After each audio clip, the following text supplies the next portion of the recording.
All right, fantastic. All right, good evening and welcome to the Tuesday, February 27th, Hanson Select Board meeting. This meeting is being televised by Whitman Hanson Community Access Television. Please rise and join me in the Pledge of Allegiance. I pledge allegiance to the flag of the United States of America and to the republic for which it stands, one nation, under God, indivisible, with liberty and justice for all. Okay, thank you. We are going to, oh my word. It's going to take me at least. We're going to have a moment of silence, but I've lost my talking points, so this is no good. Does anybody else have the? I only from Mary Foley. Oh, for the love of Mike. From Mary Foley. Yes. I do not. All right. You know what? While I'm looking for that, Mrs. Rand, why don't we move to announcements? Since I have a book to read here. We are looking for citizens at large to become members of the following committees: Bylaw Committee, Cable and Internet Committee, Community Preservation Committee, Capital Improvement Committee, Cultural Council, Energy Committee, Historical Commission, Memorial Day and Patriotic Observance Committee, Recreation Committee, and Zoning Board of Appeals. Volunteer applications may be found on the town website, www.hanson-ma.gov, or by calling the Select Board's office at 781-293-2131. Nomination papers for the May 18th, 2024 town election are now available at the town clerk's office for the following offices: 2 Select Board for 3-year terms, Board of Health for a 3-year term, Cemetery Commissioner for a 3-year term, Hanson Housing Authority for a 5-year term, 2 Trustees of Public Library for 3-year terms, Assessor for a 3-year term, Board of Health for a 1-year term, Planning Board for a 5-year term, 2 Constables for 3-year terms, and 2 Water Commissioners for 3-year terms, and the Whitman-Hanson Regional School District Committee Pre-K through 12 for a 3-year term. Each candidate, prior to obtaining blank nomination papers, shall sign a statement containing his/her name and the address in the town office for which he/she intends to be a candidate. The last day to obtain nomination papers is Monday, March 25th, 2024, and nomination papers must be returned to the town clerk's office by 5 p.m. Friday, March 29th, 2024. A minimum of 50 certified signatures of registered voters is necessary in order for a candidate's name to be placed on the ballot. Upcoming meetings: Select Board, March 12th, 2024, Select Board, March 19th, 2024. And I take it I'm reading this also? Yes, please. Yes. Dollars for Scholars to hold a taste of Whitman and Hanson. Whitman and Hanson Dollars for Scholars will be celebrating the 15th annual A Taste of Whitman and Hanson on Thursday, March 7th at the VFW Post 697 in Whitman from 5:30 p.m. to 8 p.m. Up to 20 local restaurants and food service providers will be offering samples from their menu to the general public. Tickets are $15 per person in advance and $20 at the door with limited capacity. Tickets are available at Duval's Pharmacy in Whitman, Sandy's Coffee Corner in Hanson, and the town clerk's offices in Whitman and Hanson. Tickets may also be purchased online at Eventbrite. A list of participating restaurants will also be available at the time of purchase. All proceeds from the evening will benefit Dollars for Scholars in the form of scholarships at awards night. Hit it? Okay, yep, that should do it for this evening. Thank you very much. And with that, I would ask you to join me in a moment of silence, but before we do that, I just want to tell you a little bit for Mary Foley. Mary Foley was a single parent that went back to school and learned a trade in order to support her 5 children, which is really quite something when you think about the time frame that we're talking about. She became a machinist and was employed as a machine shop inspector for many years. Mary was also an Avon representative for 30 years, and most of her customers became her good friends. Mary's last employment, up until 6 months ago, was serving on the Hanson Board of Registrars, serving her town and supporting voters' needs for over a decade. Although she was busy, Mary found time to give back to her community by volunteering at the Hanson Food Pantry, where she had many friends. So please join me in a moment of silence for Mary Foley.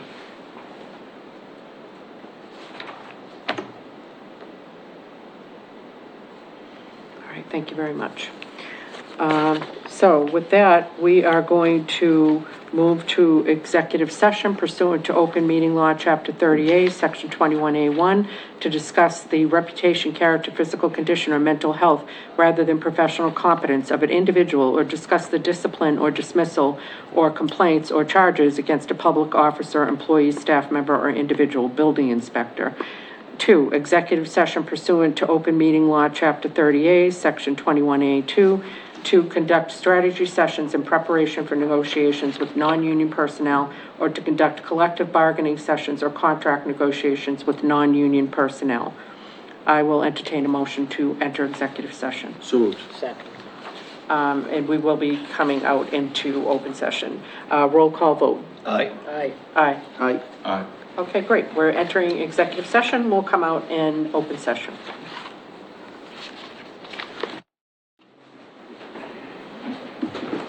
All right, good evening and welcome back to our February 27th Hanson Select Board meeting. This meeting is being recorded by Whitman Hanson Community Access Television, and we have just returned from our executive session to open session. And I'm going to take things a little bit out of order. The first thing that we're going to announce is we were just in executive session with our building inspector on February 13th. In executive session, we accepted Mr. Glass's resignation, and then this evening in executive session, we accepted the rescission of his resignation, and he will continue his employment with the town of Hanson. Okay, that brings us to appoint Jeffrey Myers as town of Hanson firefighter. Ms. Green. Yes, so we received a letter dated February 14th from Chief O'Brien that... I'm sorry, Ms. Green. I believe that we need to take that vote in public regarding Mr. Glass. Oh, okay. So I will entertain a motion to accept the rescission of the resignation of Mr. Glass. So moved. Second. Any further discussion? Okay, all in favor? Aye. Okay, great. I'm sorry. Carry on, Ms. Green. We received a letter from Chief O'Brien on February 14th that Jeffrey Myers has satisfied all pre-employment requirements. He will begin a full-time career with the town of Hanson on February 28th of 2024. He will be temporarily assigned to days beginning March 11, 2024, until his acceptance to the Massachusetts Firefighting Academy recruit training program on April 18th, 2024.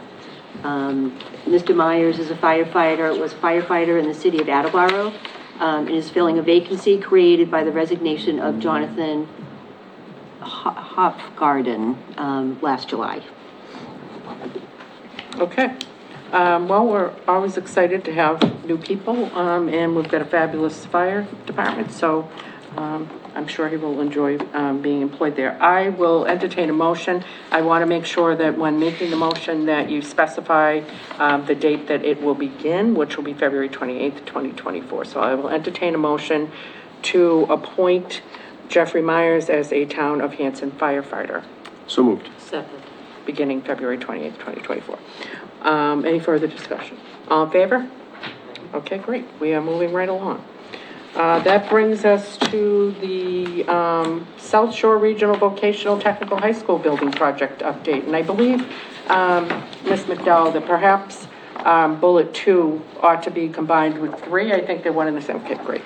All right, and with us we have the esteemed Mr. Hickey. Mr. Hickey, Hi, everybody. you can join us in the Inquisition table. Very, very nice. Yes. Thanks, Lisa. Appreciate it.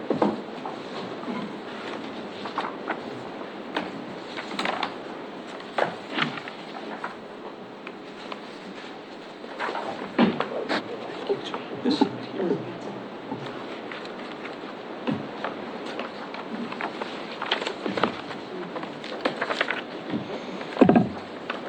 You guys have all got a copy of the presentation in your Yeah. packets. Second packet. The third packet, the fourth packet, or the fifth packet. This might break a record for documentation I this think it evening. might. And we got the paperless version up here. So thanks very much for Thank you. carving out some time. Here we go. And make a presentation that includes 2 parts. I'll I'll talk briefly about the budget, and then hopefully spend a little more time giving you an MSBA project update and what we're all about and what we're planning here. So first off, I feel very comfortable saying that we're a school in great demand, highest enrollment in our school history, a very strong cooperative education placement. Love to brag about the fact that when I look out into the student parking lot and the parking lot is empty, that's the week that the seniors are on co-op. It's when they're in academics that I want the parking lot full. But so when it's empty, I know that we've got over 100 students on co-op. They're being trained by local employers. It's a wonderful partnership. We've got a strong application pool. We've got over 325 applications for about 180 seats. We've done very well with competitive grants recently, especially in the area of vocational equipment, which means I don't have to. It's been several years since I've had to actually add vocational equipment to our budget assessments. We've been very fortunate with state grants. We've made some good progress with the MSBA project I'll talk about in a minute. We've got expanded programming for student supports, and as you might recall from a recent town meeting article, we've expanded our district, and the town of Marshfield will start sending kids this fall. We have a NEASC accreditation in 2026 that was delayed because of the pandemic, so we're preparing for that currently. We've done a great job with getting grants for expanded workforce development, so we're a school that's not closing up at 2:30. I think that's part of our mission to offer training to underemployed and unemployed adults, maybe kids graduating from a traditional high school that want additional training in trade areas.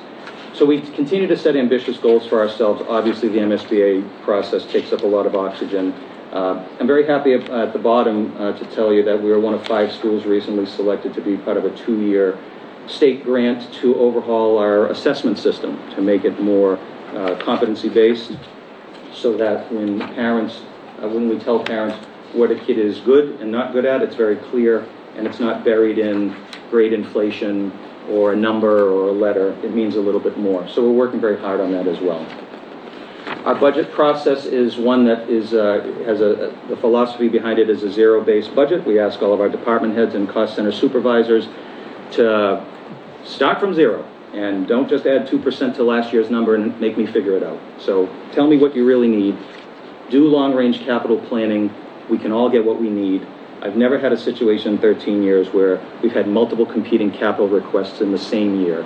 Because when that happens, then I have to explain that to when I go to the towns and say, this is why there's a spike in the capital assessment. So their cooperation means everything to getting budgets that plan out accordingly and forecast accordingly.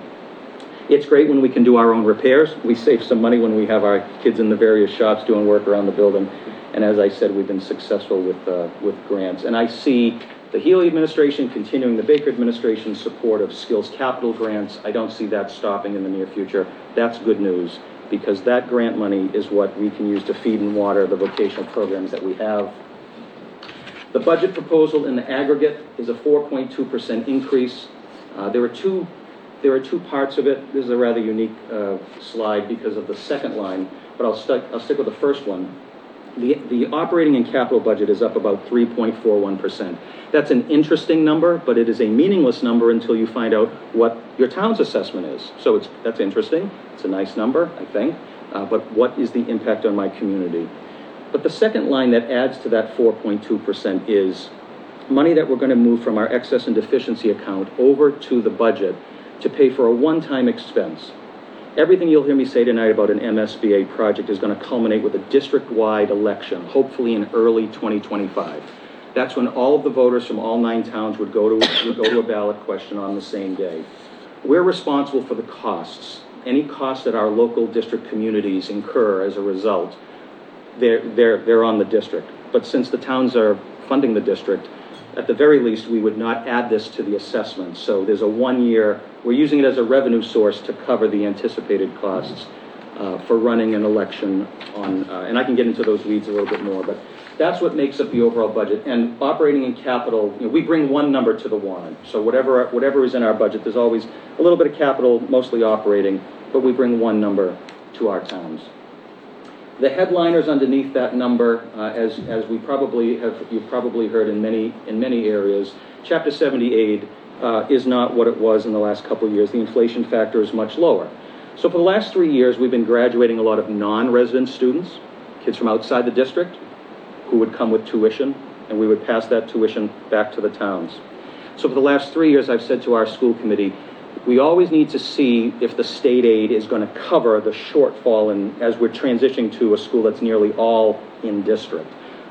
For fiscal 24 and 23, it worked.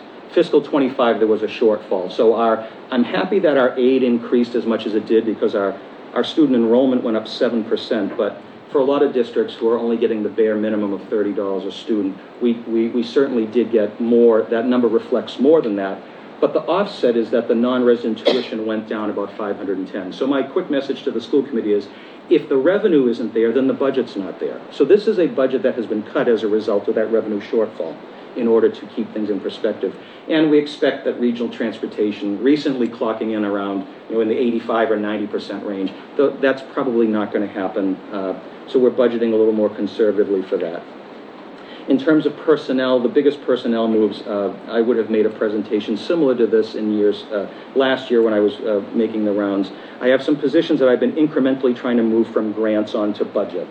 My list was a little bit longer in the first go-through, but I had to cut some of them out. So we have a full-time nurse. We were fortunate to be able to add a part-time nurse. So between a part-time nurse, a speech pathologist, adjustment counselor, and special ed teacher, those 4 positions are now going to be a combination of a little bit more on the budget, but anchored by either Medicaid or IDEA Special Ed 240 grant.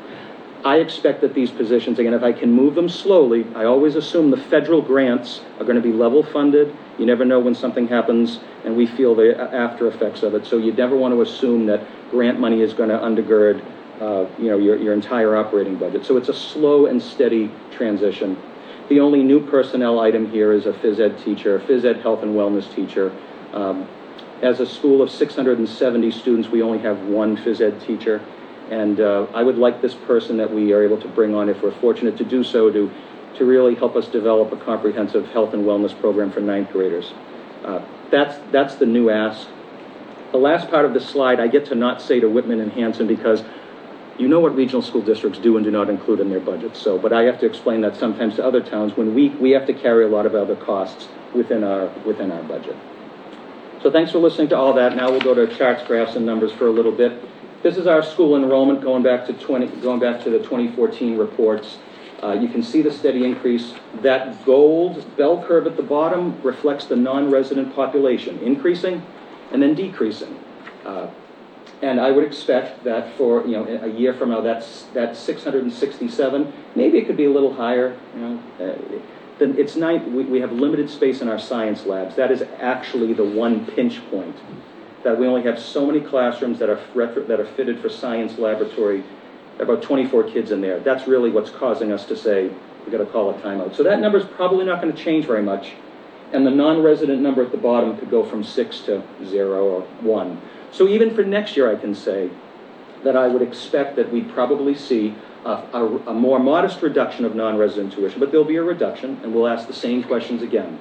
What's going to happen to state aid? I won't have a 7% enrollment increase. I'm getting ahead of myself, but just in terms of forecasting, that's what I keep in the back of my mind as we enter a window of time where we're probably at our enrollment ceiling, whether or not we're fortunate to have an expanded building in the future.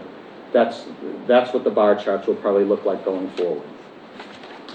Going from the bar charts to town specific, we can find the Hanson line and say Hanson's numbers have been in the mid-70s to mid-80s for a while. And we see that we have a 9-student drop, and that's going to be reflected in the assessment ask that'll be in the town meeting warrant. Every year there's some volatility. Some towns are up, some towns are down. With the addition of Marshfield, and with us being the same size school, I would anticipate that the volatility will start to level off. Oversubscribed communities where there is more demand than there are seats, Whitman, Hanson, Abington, Rockland, will likely see their enrollments start to decline, not because there's a lack of interest, but because of a reapportionment of existing seats. And so there'll be more to be said on that, certainly, but that's where we stand. I like this slide. We're not playing bingo here, but it is if you find the Hanson line, you cover your left eye.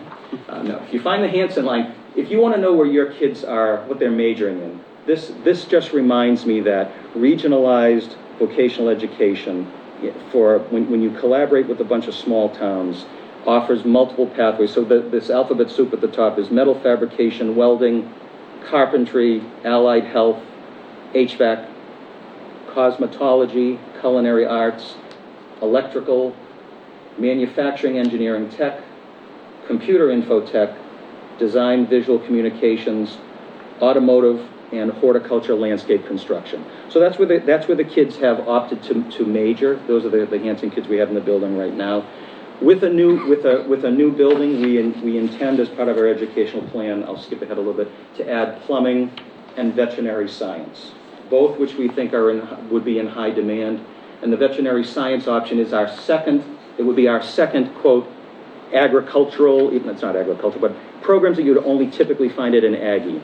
And being in northern Plymouth County, where the only option for those programs is to go way out of district, this provides a localized option. So whatever we're able to do, there will be 2 additional programs baked into the educational plan. This slide here is just a 5-year look back, just to show you, if you're not familiar with what the assessments have been recently. The messaging here is, for Hanson and for most other communities, when enrollment goes up, the assessment goes up. When enrollment goes down, the assessment goes down. So the conversations are always slightly easier when I say, I'm asking for less money this year. So that's a 1 year, oh, that's great, thank you. But that's how things are trending here. So the assessment ask for this year is about $66,000 lower. But again, there's that volatility where a year from now, it could be up. That's not a guarantee, but certainly that's just, this helped to answer a question for me when I try to look at each town, see whether or not the enrollment tells a story. And it seems to tell a story here as well. Okay. Madam Chair, that's halftime of this presentation. I'd be happy to stop here, or I can just continue to chug along with the MSBA. If there are questions do we just want to stop here, do a little check-in with everybody, see if they've got any questions? Because that's a lot to unpack, as they say, Mr. Hickey. Indeed. Indeed. Well, I appreciate you letting me talk about the budget too. It was amazing. It's extremely informative. Anybody have any questions? No? You guys? Nope? Okay. Carry on. Third quarter, here we go. MSBA update. So we are in fiscal 24. We just last week approved, the school building committee approved a preferred design and enrollment. SouthShoreTechProject.com at the top there. That's a project website if you're looking to really get in the weeds on anything that I might just touch upon here, deeper design pictures and whatnot. So we'll submit the preferred schematic report on this Thursday. And if we stay on track, then we will have meetings with the MSBA in the spring. In April, we'll meet with in March, we'll meet with their facilities assessment subcommittee. Then we'll review this PSR report. And hopefully we'll be in front of their board of directors in October. And that's when they will say, yep, you're on board. We're going to have a project funding agreement. Here's the bag of money we'll give you. Here's what we'll agree upon as the total project cost. And then with a tentative nod from our town clerks from our district, we would have a district-wide ballot in late January. I was at Abington Select Board last night, and the chair of the Abington Select Board asked me a question about whether or not there's some flexibility on that district-wide date. And my answer is yes, that we don't have any say in when that date is, and it's really a collaborative effort. So that date is penciled in based on a breakfast meeting I had with town clerks, but that's absolutely something that it's the district, the communities that are going to run these local elections have got to agree on the date and the hours of operation. So there's time to figure that out. So this all has to happen on the same date? That's exactly with the same right. hours. Okay, Yeah. So I guess that answers, because I was wondering if there was a way to potentially save money by, of course, having it as part of, our regular elections, just add that ballot on, but. Well, one thing, Madam Chair, I'll add for your consideration, and this will come downstream, is that for the communities, we are absolutely mindful how expensive this is, and whatever we're able to do, the impacts are still going to be significant. And asking residents to support us has to come hand in hand with asking residents how they're willing to pay for it. With minor exceptions, our district communities are going to likely need a debt exclusion. That's not my say, that's just maybe a scoop of common sense, and how else do you pull these numbers off? So it might be something to consider in terms of the efficiencies that you're talking about, that if we were going to pick a date for so the question is, do you support the Voc Tech project? You may want to consider a debt exclusion question that piggybacks. Can't be on the same ballot. There are some small rules that I've read up on, but that might be a consideration as well. We ask the voters for their support. We ask them, are they willing to pay for it in this way? So there's nothing that says that decision has to be made anytime soon. But the theme to this presentation is giving people as much information as we have, giving people information at the household level, even though there's a wider margin of error and we're 11 months out. There's no getting around where people need to go, and that is, what is the impact on my pocketbook? What is the impact? Tell me things are going to change, and you'll refine your numbers and you'll get into more detail. But don't hold that information off to the bottom of the 8th inning. It does nobody any good. At least that's how I see it. And so that the question about how we ask the voters and when is something. If you'd be willing to have me come back for periodic updates, I'd be happy to refine that, work with Lisa on that as well. We'd love to have you do that. Thank you. If this project is approved, we would go into a deeper design, and again, I have other slides on this, but just so people can hear me say that, the first snowflakes of this blizzard financially would be in fiscal 26, where we would do a bond anticipation note, and we would borrow about $20 million, and we would pay the interest only, and that would be about $700,000 that we would divide up amongst member communities. It's in fiscals 27 and 28. And there are other slides on this that would start to cascade. What else are we working on outside of this? The second bullet down deserves just a little bit of attention, the other items I've already mentioned. And that is, at the same time that we're doing this, we're also going to be working on a regional agreement amendment that we hope to bring to our communities this fall, which would adjust how we assess debt. The way we assess debt in our regional agreement, which was written in 1960, is that it's fixed for the life of the borrowing at the time of the authorization. And given the volatility of enrollment, the potential addition of new communities, the idea that an oversubscribed community today may be on the hook for that share is something that we think is part of what we can do to create a more equitable pay-as-you-go model. So totally outside, it's a good idea whether this project passes or fails. And so totally outside of this process, this fall we'll likely come to you with an amendment. That amendment would address that issue. It may also address the issue of potentially bringing in another community, the town of Pembroke, who has expressed some interest as well. So that's something else that our regional planning subcommittee is working on there. So, Mr. Hickey, I'm Yes. sorry, could you speak a little bit more to how often would that, I mean, if we're being asked to borrow a certain amount of money at a point in time, how would that work? So at the end of the day, we bring you one number on the warrant, whether it's chock full of debt or it's debt. Like right now, we have no debt. We've had no debt for a couple of years. So at the end of the day, we're going to bring you one number. I would ask people a little smarter than me on this to clarify this, but my understanding is that when there's a debt authorization question, it does not assign a fixed value to the town. So for instance, if there's a project for a regional school district, the voters are voting on, quote, their share. Now, there's a total project number that's probably baked into the ballot question, but not the actual share. So if the share goes up or goes down, we're building it into our assessment. So the voters are not asked to vote on a specific number that must be fixed for, forever. So if for Whitman and Hanson, if the debt share agreement is that it adjusts, and if the debt on the high school is adjusting annually based on enrollment between two towns, that's actually a part of your process that you're used to.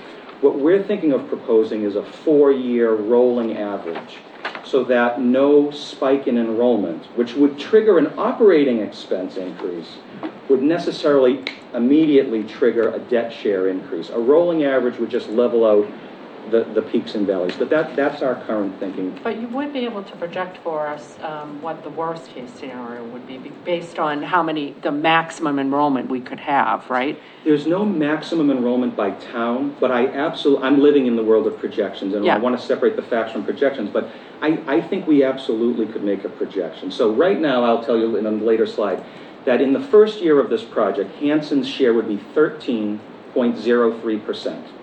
And that is based on our current regional agreement doing a 3-year look back on enrollment. But if you ask me what was Hanson's share of the October 1st report from 2023, it would be about 11.5%. So but when I look at, again, when I'm looking at the demand from the towns, and we can certainly do a look back, I don't think we're going to see as much volatility as we might see with annual enrollments right now. But at the end of the day, we're responsible for bringing an assessment number, and it's not, how do I say this? It's not going to matter if we say, oh yes, the number's up, but remember that big project you voted on? The voters at a Springtown meeting in 2029 are not going to, it's what the bottom line is. Okay, that makes sense. But it's all baked in. Yep, thank you. Yeah, no problem. Did anybody have any questions? You mentioned this big day when 9 people are gonna be going, 9 towns are going. Yes. What if 2 or 3 of the towns say no? What happens? This is an aggregate vote. For one Saturday, we become one community, and it's the total yays, total nays. Which is why, from a town perspective, and as a Hanson resident for 25 years, I can appreciate, this is the bias I bring to this conversation. We would want to know from voters, at the same time, whether or not you support the concept of the project, that you support how it's going to get paid for. And that we can't afford to have a disconnect between the two. So that's the way that we would approach it, or my thinking anyway. Any questions, guys? Okay, Thank you. thanks. So here's what the version that we preferred would look like. The bottom of the slide is Route 123, Webster Street in Hanover. The middle of the picture where the cars and the fields are approximately where the school is now, and the design would be built in the back of the property. The school, of course, that we're in right now would be fully operational while that construction was going on. 3 floors, ball fields in the front, beat to our football team when you drive by, and new plumbing, vet science. If this stays on track, we could open for the 28-29 school year. A few slides getting deeper into the weeds on numbers. So the last decision we made was between an enrollment of 805 or 900. The delta between, if you go all the way to the bottom, oh, I shouldn't go that fast. The first number is the construction estimate, 226. The next number is adding in 25% of soft costs. The next number is backing out the actual reimbursement. This is our project team's experience saying, never mind the eligible number. That's a lovely number. Yeah. But there's a lot of stuff that isn't eligible. And Voc schools don't get a special deal on our specialized instructional spaces. I wish we did. So what we're doing is we're working right now with the margin of error, what it is, at a local share of 176 million. When we compared that to 174 million for 805, we said that the delta was so small, and given that we would not be able to put an addition down the road in 20 or 30 years on this design, that this is the best design for this number. What I've cautioned our school committee on, and members of our building committee, is that it's one thing to construct a building for that enrollment. It is another thing to staff it. So the Field of Dreams line, if you build it, he will come, not if you don't have the staff. And so we must be mindful that while it will cost more to staff a larger school, we cannot outpace the towns that are paying that bill. So maybe it means that there's a longer slope for being able to bring children in. I don't see how it could be done in 4 years' time. We'd have to get a boatload of Chapter 78, and we would see our enrollment go up, certainly. But I'm not convinced that is an unrealistic expectation for the operating side of the budget. So that's the focus right here on this 176. We're going to work really hard to, through schematic design. We're going to do a construction manager at risk process. So we're going to bring on a construction firm during the design process in the hopes that with a construction manager on board, we would have a greater chance of staying on schedule, have fewer change orders, and the ability for the construction manager to say to the designer, there's a better way of doing that. We can't afford volatility on that number going any higher. Now we take it from big to small. This is a very busy slide. I'll try to use my cursor without causing any nausea here. So this slide here is attempting to say, okay, we're going to look at average home assessed value. This is Hanson's for fiscal 24. Now let's compare some numbers. This tells you what the average home would be whacked with in fiscal 29 at its full borrowing capacity. If we borrowed level principal, which we know level principal is more painful up front and it's better in the long run. Again, tax weariness, affordability, that's a downstream conversation. We don't make that call now. That's a bit cart before horse. But I want people to know that we're thinking about it and we're mindful of these numbers as we're doing this. And this is what the short-term haircut would look like if we went with level payments. What's this number over here? This is me playing with the projection that, remember, we've brought in the town of Marshfield. They have no enrollment history with us. So I'm projecting that they'll be on a pay-as-you-go model. And so I would project that conservatively, after 4 years, just as we're about to maybe be on the cusp of a ribbon cutting, they could be 12% of the district. And if you take that assumption with the grain of salt, you can also haircut what this average fake taxpayer household would have to deal with here. These are the numbers, these are the numbers that I'm asking the project team to be mindful of as they're working on design revisions, as they're working with our school building committee. These numbers have to be as absolutely low as possible. What have I not factored in here? I have not factored in here the last bullet, which is the potential for adding a 10th community. If we bring in the town of Pembroke, and Pembroke's on board, and they show that they're on board with paying a share of this cost, a 10th community is one of our best ways of cost sharing in 2025 for communities that have competing capital projects. And so we're going to continue to pursue that. The rest of the bottom of the slide is something that I mostly have already said. We're using 3.75% interest for our projections. We'll follow Unibank as our financial advisor. We're going to follow those numbers, adjust as the markets adjust, and continue to bring refined numbers here to the greatest extent possible. I want the gap between what we know and what our communities know to be very narrow. And even if it means like, whoa, you keep giving us all these charts, I'd rather do that and try to clarify what's changed in the last month or 2 months as we're learning, and also as we're getting feedback from our communities. This is the last slide. Dull roar, dull cheer, okay. And this is just a look at what the other towns are looking at for the first year. Now, if this regional agreement doesn't get changed, those would be the fixed debt shares. And Marshfield would come on board, give an increasing haircut, pass the haircut on to the existing communities. But again, this is just rehashing. We're proposing that we would make it adjustable. We'd use a 4-year rolling average. This is amazing information and well delivered. Slow to digest, however. So thank you for enduring it. But yes, it's great that some of our costs would go down by having Marshfield to potentially Pembroke, but I can't help but think that isn't that going to result in less potential students from Hanson being able to attend? I mean, there's only so many students that can attend, and at a time when technical, vocational training is really what we're seeing a lot of kids really migrating towards, because it's pretty difficult to offshore HVAC stuff or electrical work, plumbing. I would agree. Agree. But you can offshore a lot of other things. But people that work with their hands, it's hard to offshore that. So I feel very, I'm all about the money and saving money, but I feel kind of conflicted about the fact that, that's going to actually reduce opportunities for our students. I would be happy to make a more detailed presentation just on this topic at a future meeting, but I can tell you that I've done an analysis of if I used this most recent October 1 report, and I looked at the way we apportion seats for the first round of admissions is the number of children in 8th grade in each of our communities. And so every town starts with an initial allotment. And that varies as the 8th grade population changes. Hanson has 95 8th graders at Hanson Middle right now. the DESI report tells me that there is 116 sixth graders. So that share could change while the other communities' share could change. So what's Hanson's story? They've got 11 seats apportioned to them, and they historically will have seats that come from under-enrolled towns.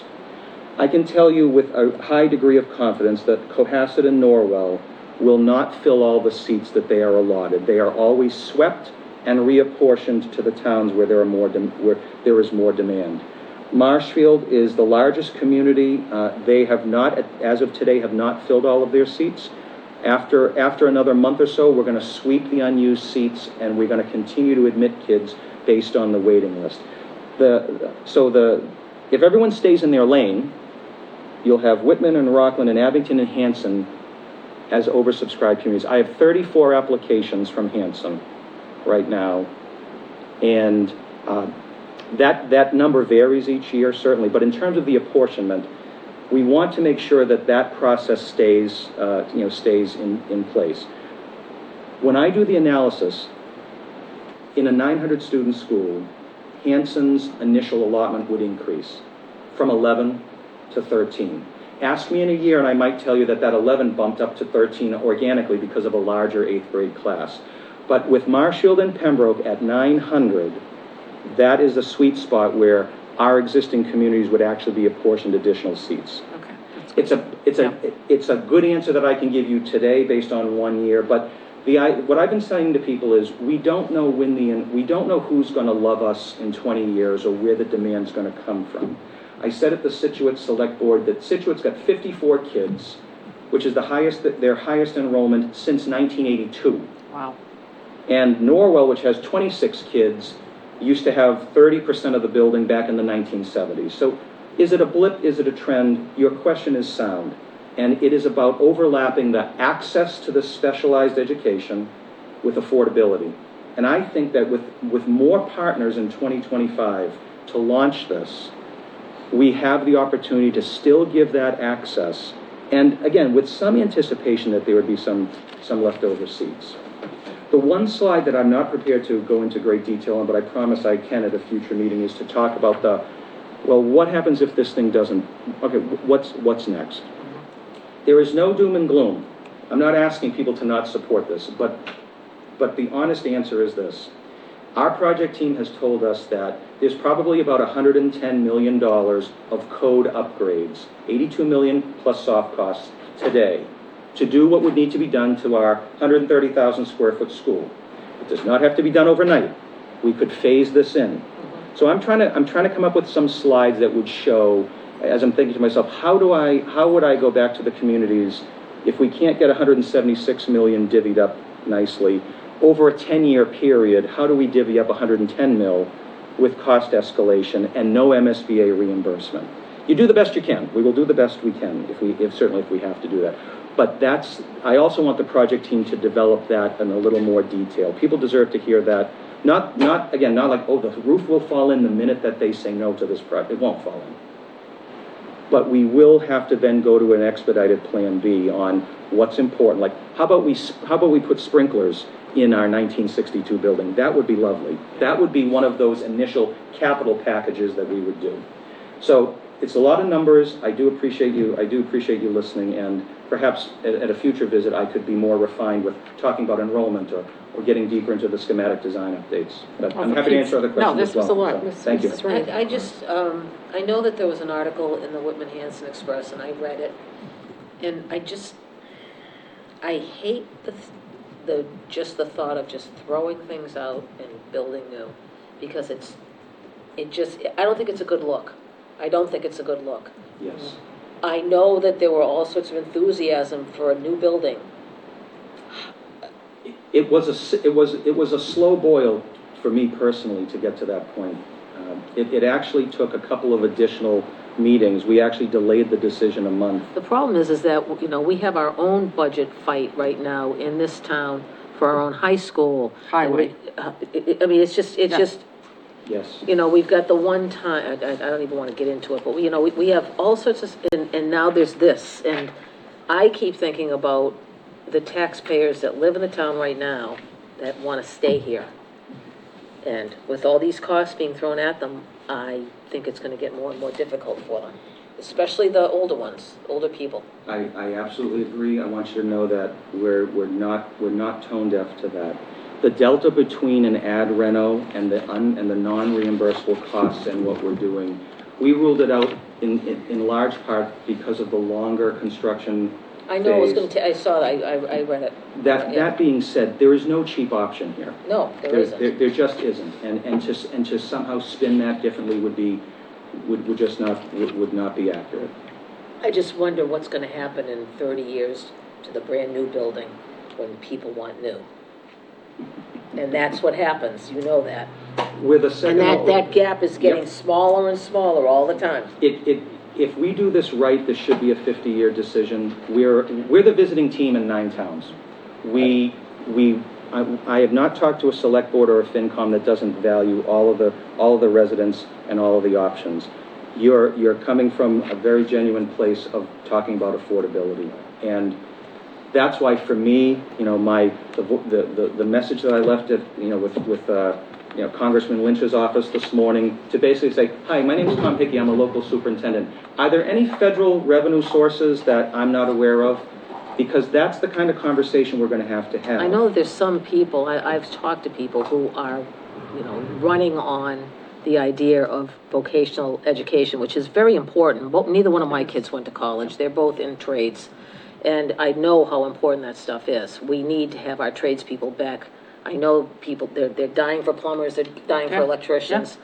You know, it's an important thing, but at the same time, we got to balance it because everything is costing so much more money. That just makes my head spin.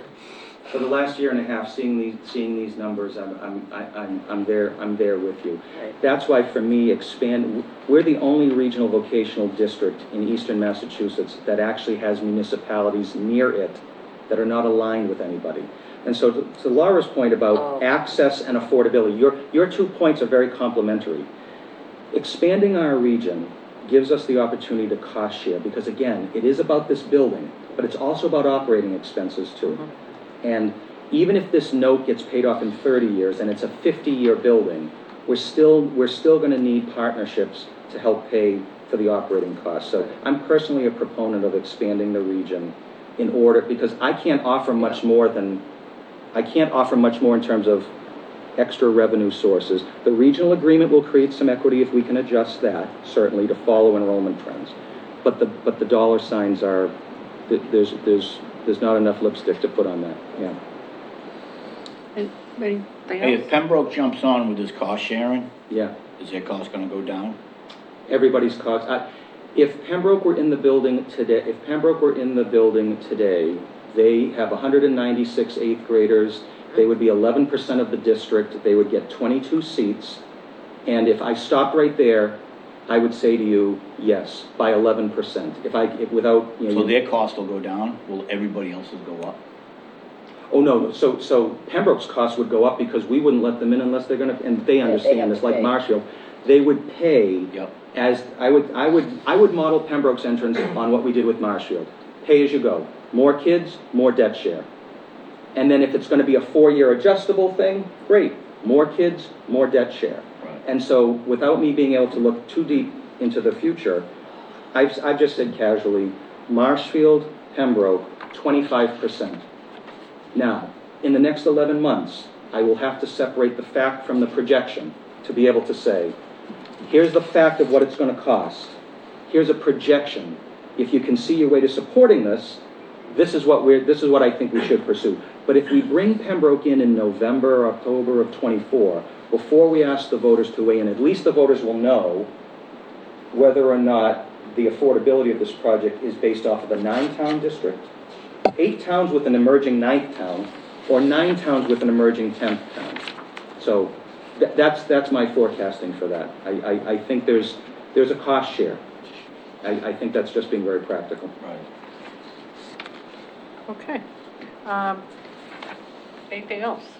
This was extremely comprehensive. I really appreciate the level of detail. Oh, my that you 4-minute gave to us. commute to get here, just killing me.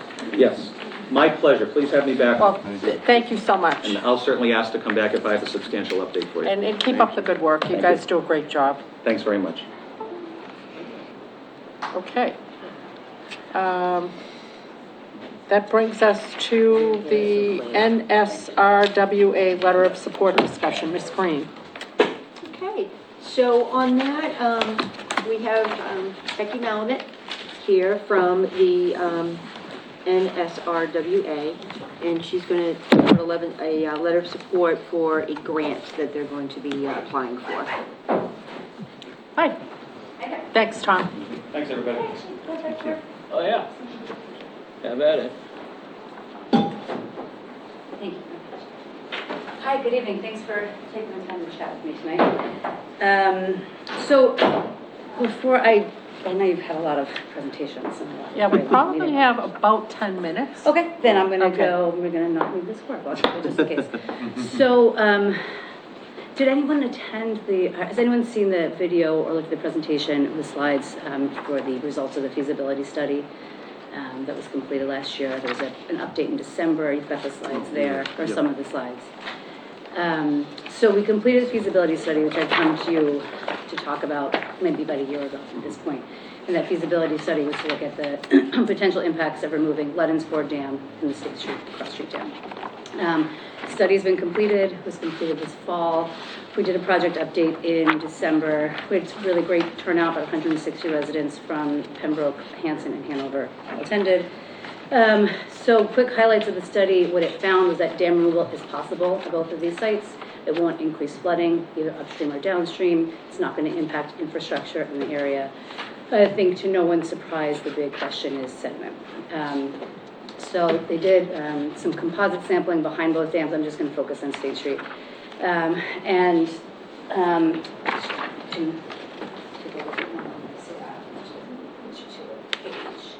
Just to show you the,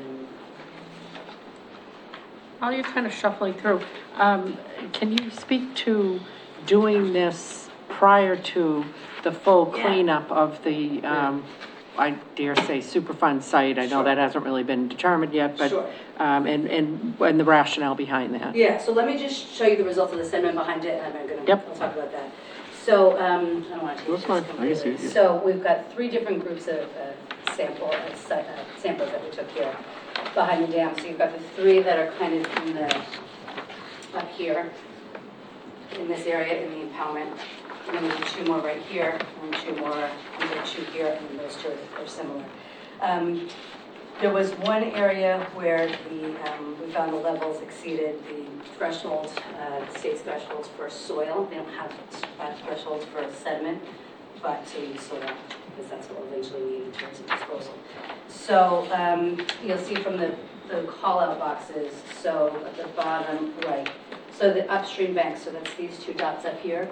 We found that lead was higher than the standard, or the threshold, so the threshold is 200, we found lead at 260, and mercury was below it, and similarly with all of the other samples, lead and mercury were below the MCP threshold. Did you do samples the other side of the dam? So we have it.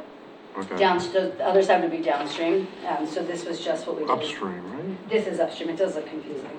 So this is the impoundment behind it, this is Adams Circle. Oh, okay, Yeah, okay. it does look confusing. And so the only areas that exceeded the threshold are these 2 dots up here. And when they did the H&H, the hydraulic and hydrology study analysis to figure out how flow is going to change and how water levels will change and what the new channel will look like, the channel kind of comes like this. And by removing the dam, there's not going to be much of a difference to the impoundment. The water levels aren't going to change very much.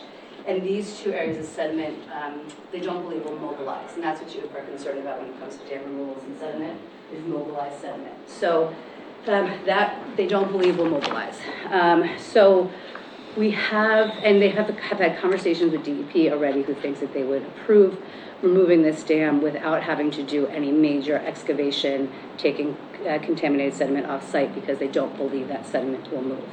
So that said, that brings us to the end of the study. Superfund, all at the same time. So we don't know obviously what's going to happen upstream. What we do know is that State Street's already breached in 2 areas, in 2 places. So what we want to do, we have some extra funding left in the contract, and we have an opportunity to extend the contract and do some additional work with that funding. So what we'd like to do is further the designs for State Street. Right now, we're at about a 30% design. We'd like to further that to about 60%. We'd like to design what are called the scour countermeasures that will be needed to make sure that that the bridge will maintain its footings when the water levels are lower. We weren't able to do that as part of the first phase of the study. And start to prepare some permit documents. None of that is to say that it's approving the dam, it's just kind of the dam removal. It is the next steps in this piece of the project. Okay, so this is not, go ahead, remove the dam, okay. No, This is continue doing more of a study to determine if this is something you guys are ultimately gonna propose. Exactly, and specifically, we're focusing on State Street with the additional funds because it's already breached, right? Whatever is upstream is already flowing downstream. So ideally, we'd like to remove it safely and manage it safely now and keep this process moving. And in addition to just the process, we have the funding from the NRD, the Natural Resources Damages Fund. Funds that came from the bankruptcy settlement that were set aside specifically for habitat restoration, can't go towards cleanup. So like I said, we can extend our contract with NRD to use the funds, and this is the way we're proposing to do it. The letter of support that we're asking, the conditional letter of support that we've asked all 3 towns to sign, says that you believe that dam removal and river restoration are ideally what your vision would be for this site and for this river. But conditioned based on understanding what's going to happen upstream, having the EPA do an assessment, understand what their plan will be for the fireworks site, to do additional sampling behind both dams and to really better understand how, like, are there hot spots of that sediment? There's a lot more contaminated sediment behind London's Ford, so it's a bigger conversation there. But we still want to do more sampling to better understand what's there and how to remove it. But basically, it's saying, you're saying to NRD that you still want to be involved in the process, and you still do see river restoration as the vision for this site, pending those 2 items. So you should have a copy of the letter in there as well. What have the other towns done? So Hanover, they submitted their letter earlier this week. They changed a word in there. I can show you where, but the to an and Hanson, I'm sorry, Pembroke has not submitted their letter. They did it when I did the presentation there a few weeks ago. They did kind of an around the table, get the temperature of the room, and 5, I believe, of the 7 people present agreed to sign the letter. The other 2 wanted to see the letter first, and at that time they didn't have the letter. So. Okay. And so there isn't, so this is a one-size-fits-all letter, like? You can adjust it. Well, because, I mean, I'm thinking. Generally, yeah.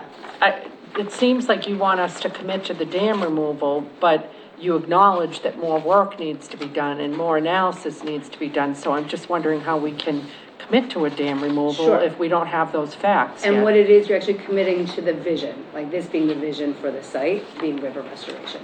That takes Superfund, take contamination, take sediment out of the picture. Would you want to remove this dam, State Street Dam, with these funds or not? I got one question, Sure, just a yes or a no. yes, If and when you do State Street, yeah. will they close the street? I don't think they're gonna need to. We're talking to the DPW, Hanson DPW now. I know DOT will be involved, potentially be involved as well. Until those scour countermeasures are designed, Right. we won't know. I'm talking the bridge there, you don't know if they close it. I don't think they'll need to. Again, it depends on the level of those scour countermeasures. In terms of removing the dam, I believe there's plenty of access. Right. That we'll be able to get everything in, without having to close it. Right. And the town of Hanson will not be responsible financially whatsoever to what happens to that bridge, including future problems that might happen because of the removal of the dam. So, Yeah. yeah, I don't know That's a that I know the catch-all. answer to that question. It's an important question. Yeah, no, because sure, but until we better understand. Some of that's, I what know needs- that's built on the footings, that the footings are on that dam, they're on it.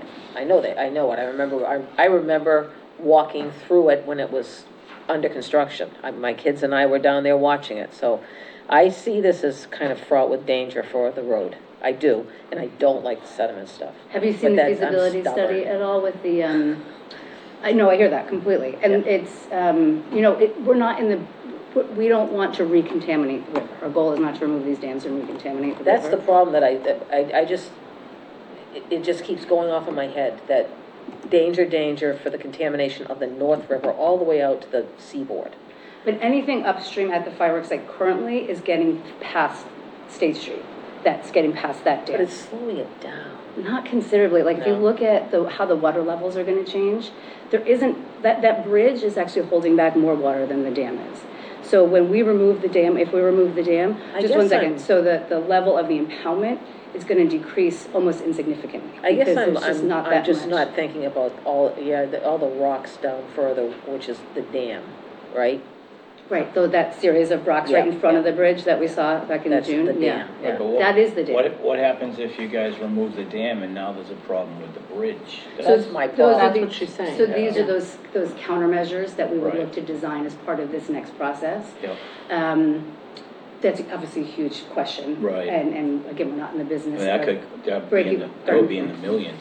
I would have Yeah, but absolutely, again, with the water level not changing so drastically, they were surprised, I believe the consultants were surprised at that it wasn't as extreme as they thought it was going to be. Right. Now, again, we won't be able to design the solution for that's what's called scour, by lowering the water level, that results from lowering the water level. We won't be able to design those solutions until we take the next steps, because we didn't have funding for that as part of the study.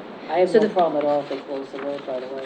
I have no problem at all. So I think it's important for us to read the letter here. And can I just say one more yeah. thing before you do, actually? So the other thing to keep in mind is just the, It's in your mentioned packet. funding. Yeah.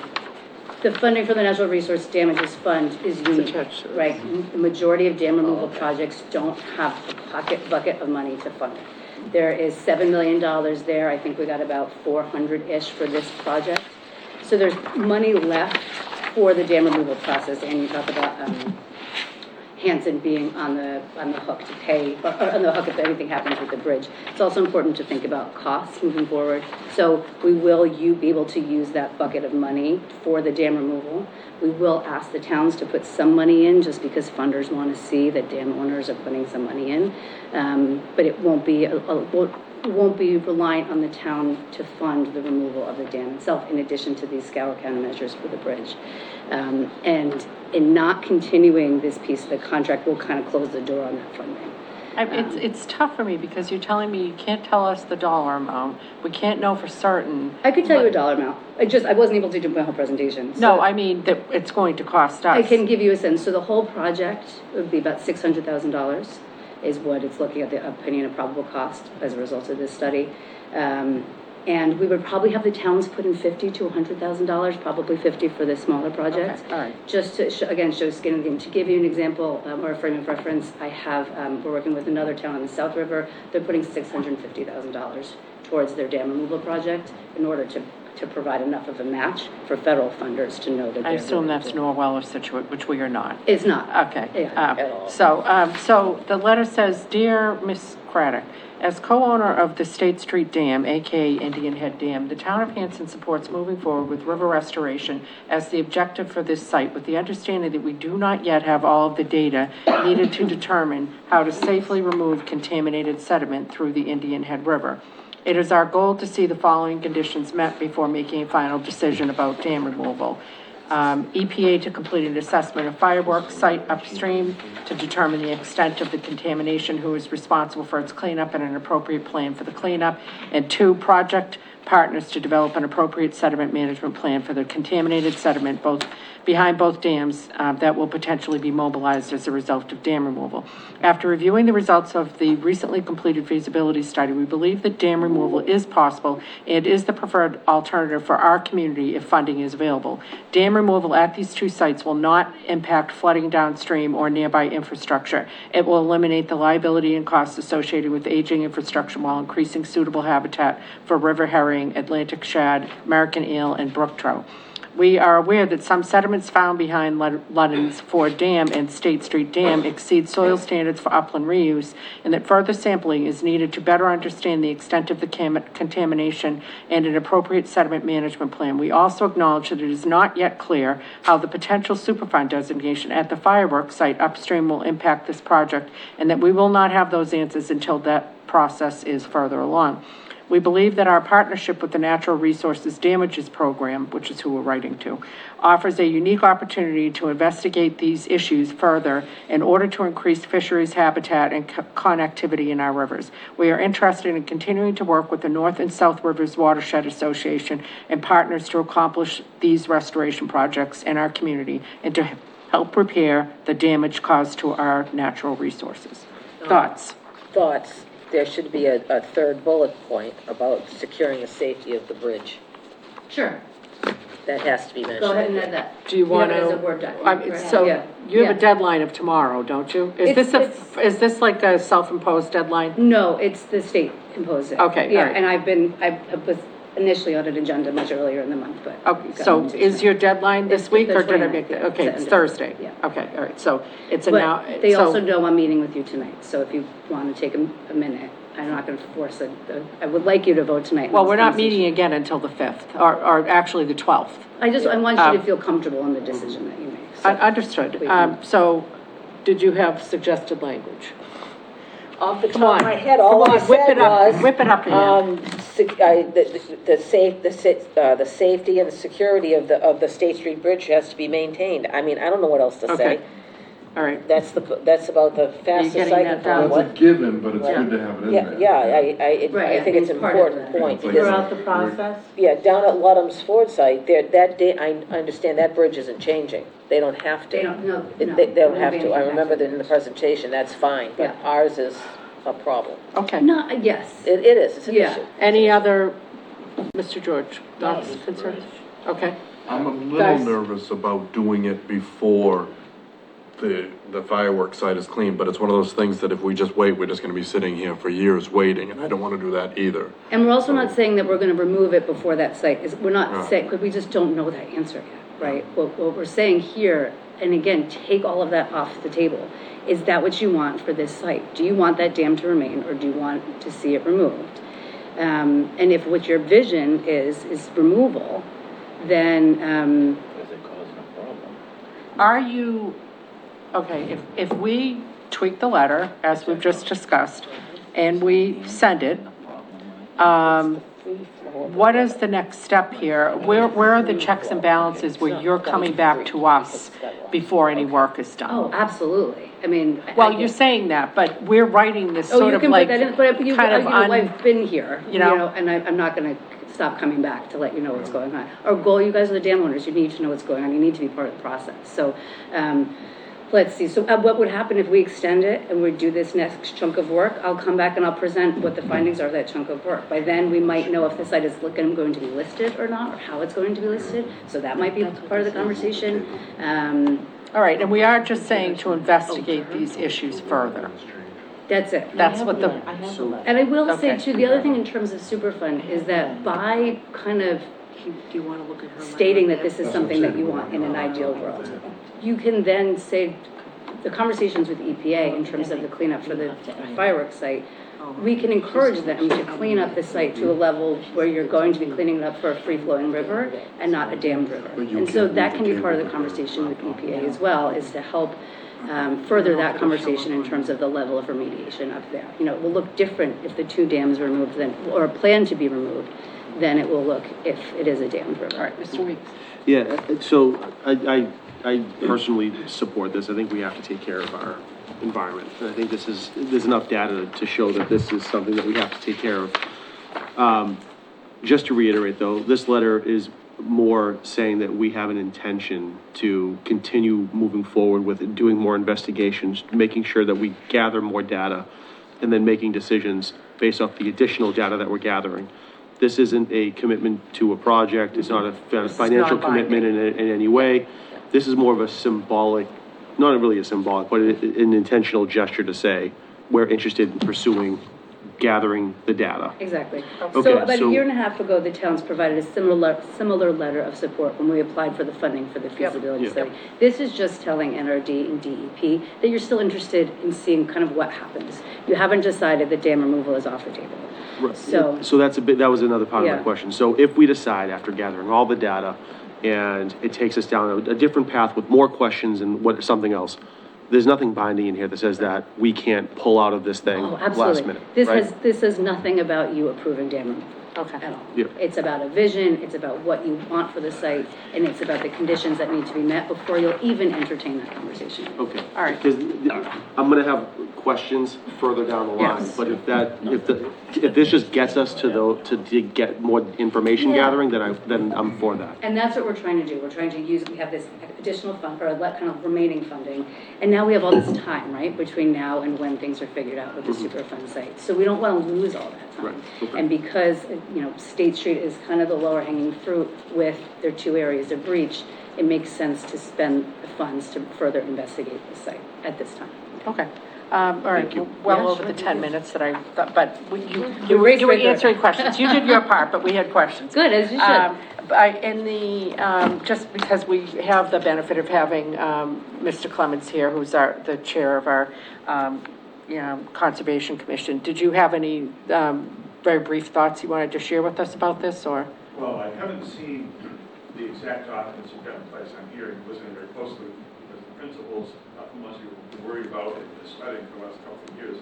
I support what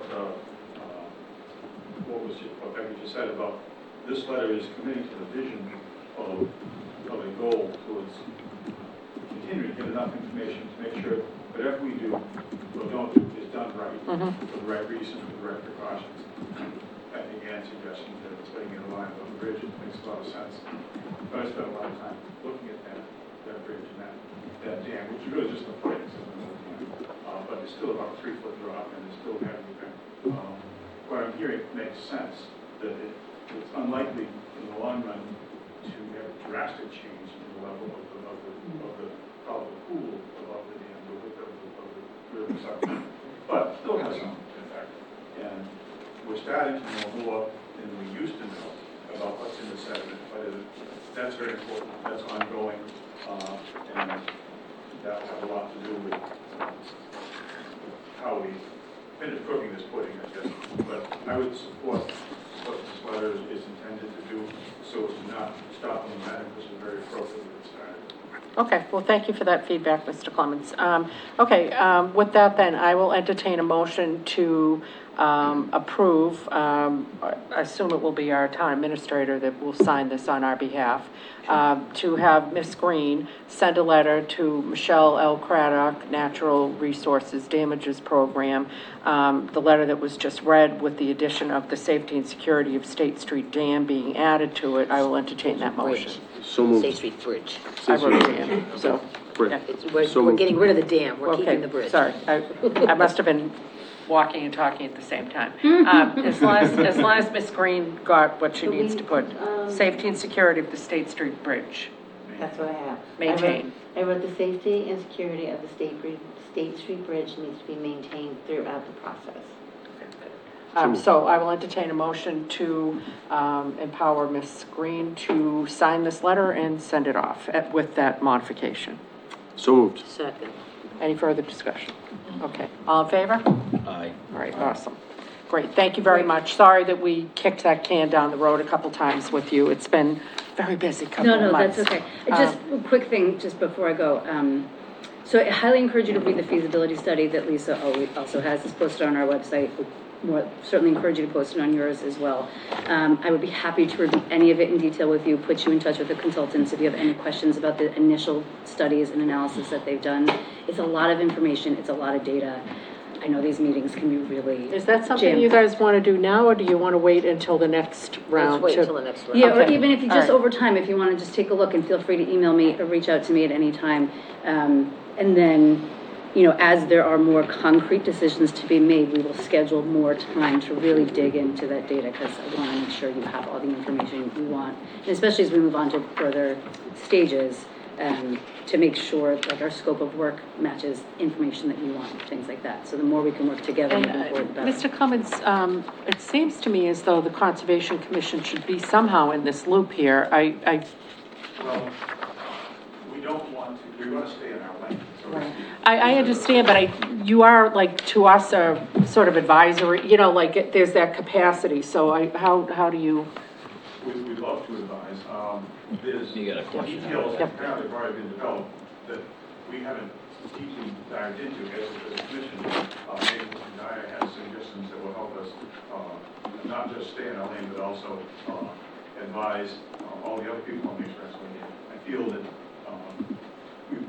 most of us do personally feel very interested in this and want to totally promote the right things going forward. But as I said, for whatever set of excuses you might have thought of, I haven't myself studied what's lately been developed. It sounds, for you, so I just made a note of myself, lots of data. Well, of course, now that I'm seeing that I totally thought you were somebody else, Mr. Dyer, so I apologize. You've got a doppelganger out there. Now that I'm seeing you there, it's occurring to me, aren't you our representative? So you could circle back with all appropriate parties, right? Okay. And I have been. I've been in touch with Ms. Clemens. Okay, all right, okay. Okay. And any updates that the board would like, feel free to reach out. Okay, I mean, just as you hear about things, if you think, if you think it's something that we should talk about, just let us know. We'd love to have you back. You could be on the firing line right there. Did you have anything else you wanted to say, or? No, that was Okay, all right, okay, awesome. Okay, so I think we made that motion, approved it, and we're gonna get that puppy off in the mail, and we're good to go. Great, thank you so much. Thank you. Appreciate it. Thank you. All right. All right, then that brings us very quickly to the green Hanson cleanup for Saturday, September 27th. Do we know the hours on that? I know it's in the package, but this is an unwieldy package. 9:30 to 12:30. What is it? 9:30 to 12:30. 9:30 to 12:30. I will entertain a motion to approve the use of the Hanson Town Green for the Green Hanson cleanup for Saturday, April 27th from 9:30 to 12:30. So moved. Seconded. Any further discussion? There's a second piece about a budget being allocated. I don't This know is if a that's, small budget amount for the trash disposal after the cleanup, blah, blah, blah, blah. Do we have a budget? I don't recall seeing any budget for cleanup. Did you want to take that under advisement and get back to us? Okay, Yes, great. yes. All right, so we had a motion on, in movement there, and I got totally distracted. We've got a motion and a second, all in favor? Aye. Okay, great. Planning board update, I have a little letter here, which of course I'm not gonna be able to find in this, oh, here we go. So the planning board had a, hearing last night on MBTA communities, and despite the fervor out there, there were only 2 people in the audience. One of them And one of them was the select board member. That said, I think there were a couple little edits that were suggested or something, Ed, I don't know, this is what Tony's letter I said. suggested a few edits. Yeah, that there are some edits being made to the final draft, and then a report will be ready for the board's next meeting. So that's the update, we don't have Mr. DeFrayis here. Building inspector update, we already did that. In your packet somewhere, in the depths of your packet, is the resignation of Ken Sweezy and Dan Bathalon from the Economic Development Committee, not for any reason other than they are both oversubscribed. They have both been tremendous contributors, very much appreciated the passion that they brought, but I will entertain a motion to accept the resignation of Ken Sweezy and Dan Bathalon from the Economic Development Committee. so moved with regret. I'll second it with regrets. Okay, all in favor? Aye. Okay, great. That brings us to the 2024 annual licensing, common victualler license for Hanson Gun, shouldn't it be Rod and Gun It's Club? Rod Yeah, and Hanson Club, Rod and Gun Club. Yeah, okay. Bass backwards. Oh, God. Hanson Gun Club. Ms. Green? Yes, so the Hanson Rod and Gun Club has been serving a breakfast on Sunday mornings that they cook in their own kitchen. Members sit and eat and pay for the breakfast there. So we have been highly suggesting to the Hanson Rod and Gun Club that they apply for a common victualer's license with the town, which they have done. And they're before you now to ask for your approval of this license. Okay, great. Any questions for Mr. Green? Okay, I will entertain a motion to approve the common victual license for the Hanson Wine and Gun Club effective, Tomorrow. okay? So moved. the 28th, okay, Second. great. No, I think it's today. It's today's date on the license. Oh, then Okay. it would be today. Then February 27th? Yes. Moved, seconded, revised, So moved. Yes. okay? Second. All in favor? Aye. Aye, great. You're needing to sign. That brings us to the May annual special town meeting warrant review. Ms. Green? Okay, so, the board has in their packet the very initial draft, annual town meeting warrant and a copy of the, special May town meeting warrant. The annual town meeting this year is on Monday, May 6th. Will be at the Hanson Middle School at 111 Liberty Street at 6:30 o'clock in the afternoon. We've prepared an initial draft warrant for the board to review. There are placeholders as we're still waiting for information to come in on some of the other articles. So they might not be complete, as we're still waiting for more information, but at least here at the end of February, we do have a draft to present to the board. And we also have our town accountant here, who will present the money part of, what we have in here as it pertains to our budget. Okay, our budget. When do you, first of all, I think this is probably a record, getting them like in February, even though it's not nailed down, but well done. When do we think we will have a little bit of meat on the bones of the budget to actually be tucking that into the warrant? I hope to have that by the 12th of March. Okay. So that'll give us another 2 weeks to really finalize, information on the budget and, communicate more with the schools and see what we can do to, So I think one of the things that we're gonna have to think about, Mr. Kinshirf, do you mind? He's busy. One of the things that we're gonna need to think about is if the assessment, from the schools is not, decreased, what are we going to do? Mr. Kinshirf? Okay, all right, well, so all the budgets are in, and, Ms. Green, we went over the free cash. Just quickly going over that special town meeting warrant, looks like there's $698,000 that's being requested to use from free cash. We have about 1.4 million there, so I'm just giving that as a little bit of background. So, as it stands now, with the budget requests that are in right now, we have 2 scenarios for the schools. One is, in our budget model, we put a 5% increase, and I think, Whitman's done the same. So if we were to do a 5% increase of the school budget, it wouldn't be ideal. We would still need to use $986,000 of free cash to balance the budget out of the 1.4. So if we go with the 5%, I think the town can get away with not doing an override, kind of holding their nose, using some one-time sources of revenue just to get through this year. Not ideal. But if the town was not to use any of the free cash and go with the 5%, right now we have 1.4 million in free cash.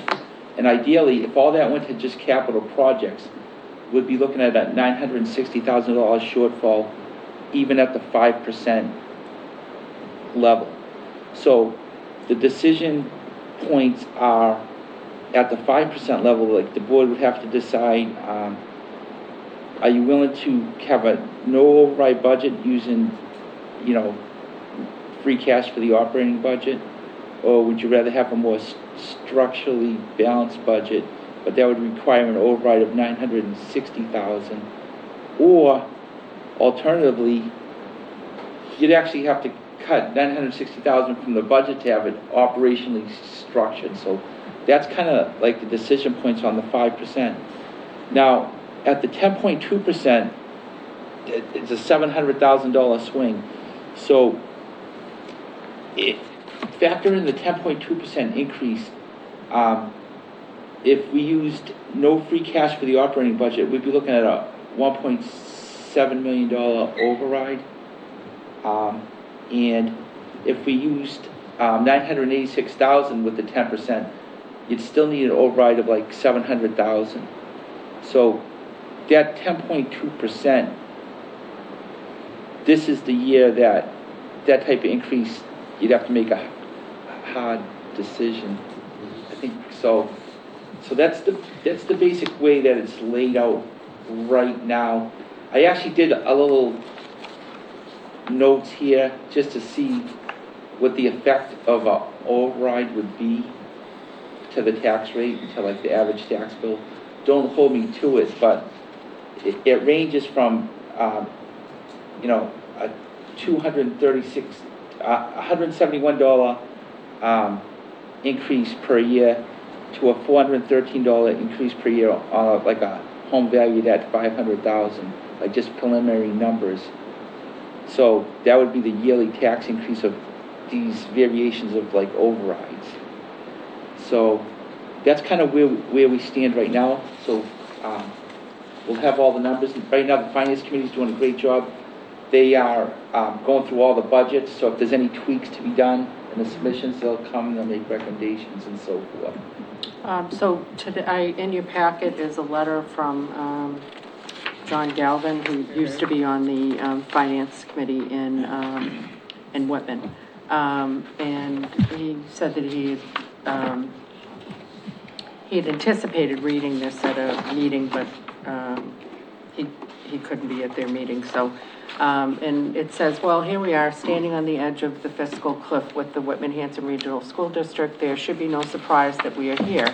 The district's business manager predicted an almost $1 million FY25 deficit 2 years ago in the FY23 budget that was certified by the school committee. The forecasted deficit in the projected FY25 school budget is almost double that at $1,895,984 in the budget proposal given to the towns by Superintendent Simonek on February 7th. Why is it so much higher than was estimated? Or better yet, what can be done to solve the budget deficit? In order to answer those questions, we first need to examine the proposed district FY25 budget. Document number 00 in the February 7th presentation gives us a budget summary with a few different scenarios. Scenario 1 of that document outlines what the district needs to support level services for the next fiscal year. What that means is increased money necessary to keep all staff and offer all the same services that they have had in this current 2024 fiscal year. To maintain level services, an increase of $3,105,687 in the assessments to the town is estimated.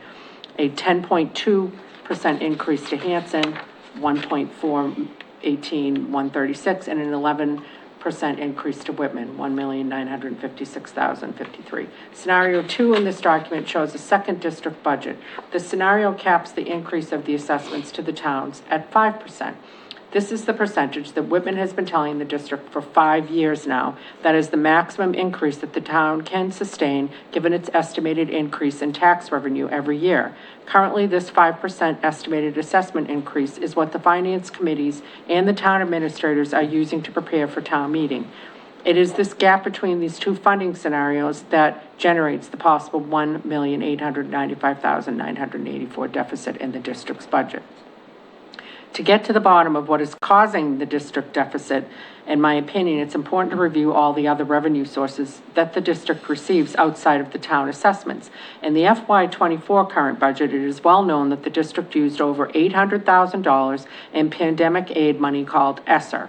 That money was a one-time revenue source that is no longer available. The towns now need to pick up the cost of the positions and services provided by that revenue source.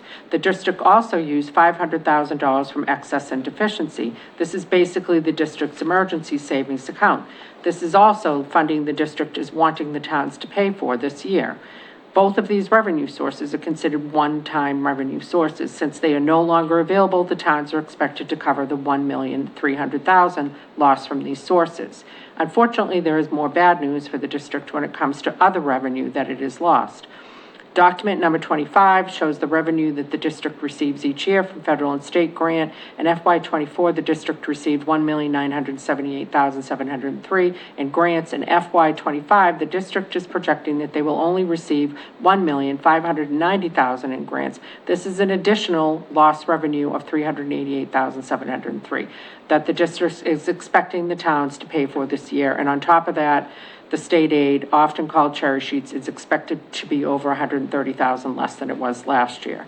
So let's summarize this. Current deficit between the towns say they can fund scenario 2 is $1,895,984. The district has lost revenue from other sources of $818, from ESSER, $500,000 from E&D, $388,703 from lost grants, and $133,886 from lost cherry sheets, totaling $1,840,589. I think it is very clear that the projected shortfall for the district is coming from lost revenue from other sources than the towns. How can the district expect the towns to be able to make, I think it means make up, but anyway, make up for all of this lost revenue? All of this money expended is before the district even considers the increased expenses in labor contracts and other cost increases. How can this be resolved? Fortunately, it has 3 options.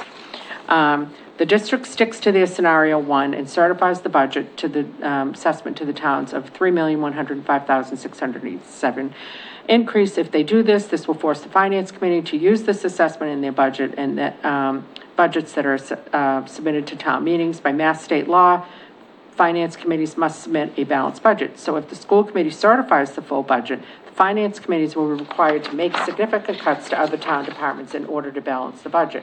What most likely will happen if the school committee chooses this path is that there will be a second column at town meeting where the district assessment is at 5 and the rest of the departments are funded accordingly. This will set up a debate on town meeting floor to see who loses and gets their funding cuts. A literal lose-lose situation based on my comments of all of the other revenue the district has lost. I honestly do not see the district winning this debate on town meeting floor. Option 2, find the money. In so many past years, I've heard the call for the towns to use their budget reserves and or free cash to fund services above and beyond what they can fund through taxation. The town's revenue growth is restricted by Prop 2.5, so the increased revenue each year is limited. Budget reserves and free cash are one-time revenue sources. Haven't we learned our lesson yet that they should not be used for operating budget? This is not an option to solve this budget issue. Option 3, an override. The Whitman Board of Selectmen started discussion at their last meeting to put forth an article at town meeting to fund the budget deficit for the school district. Before you all start screaming about paying more taxes, think about this for a minute. We can all play the blame game, but if we do not consider an override, jobs and services will be lost. Whether it be in cuts, the school district, or in other departments, that's pretty much a given for significant losses. An override vote lets the people of the town make the choice. I hear lots of complaints about how our tax dollars are spent. What better way to decide this than to have the people decide? I'm not going to try to sway your vote either way if we can have an override, but I do want to be clear that an override vote is needed to let the people decide what they want to do and what they want to fund or not fund.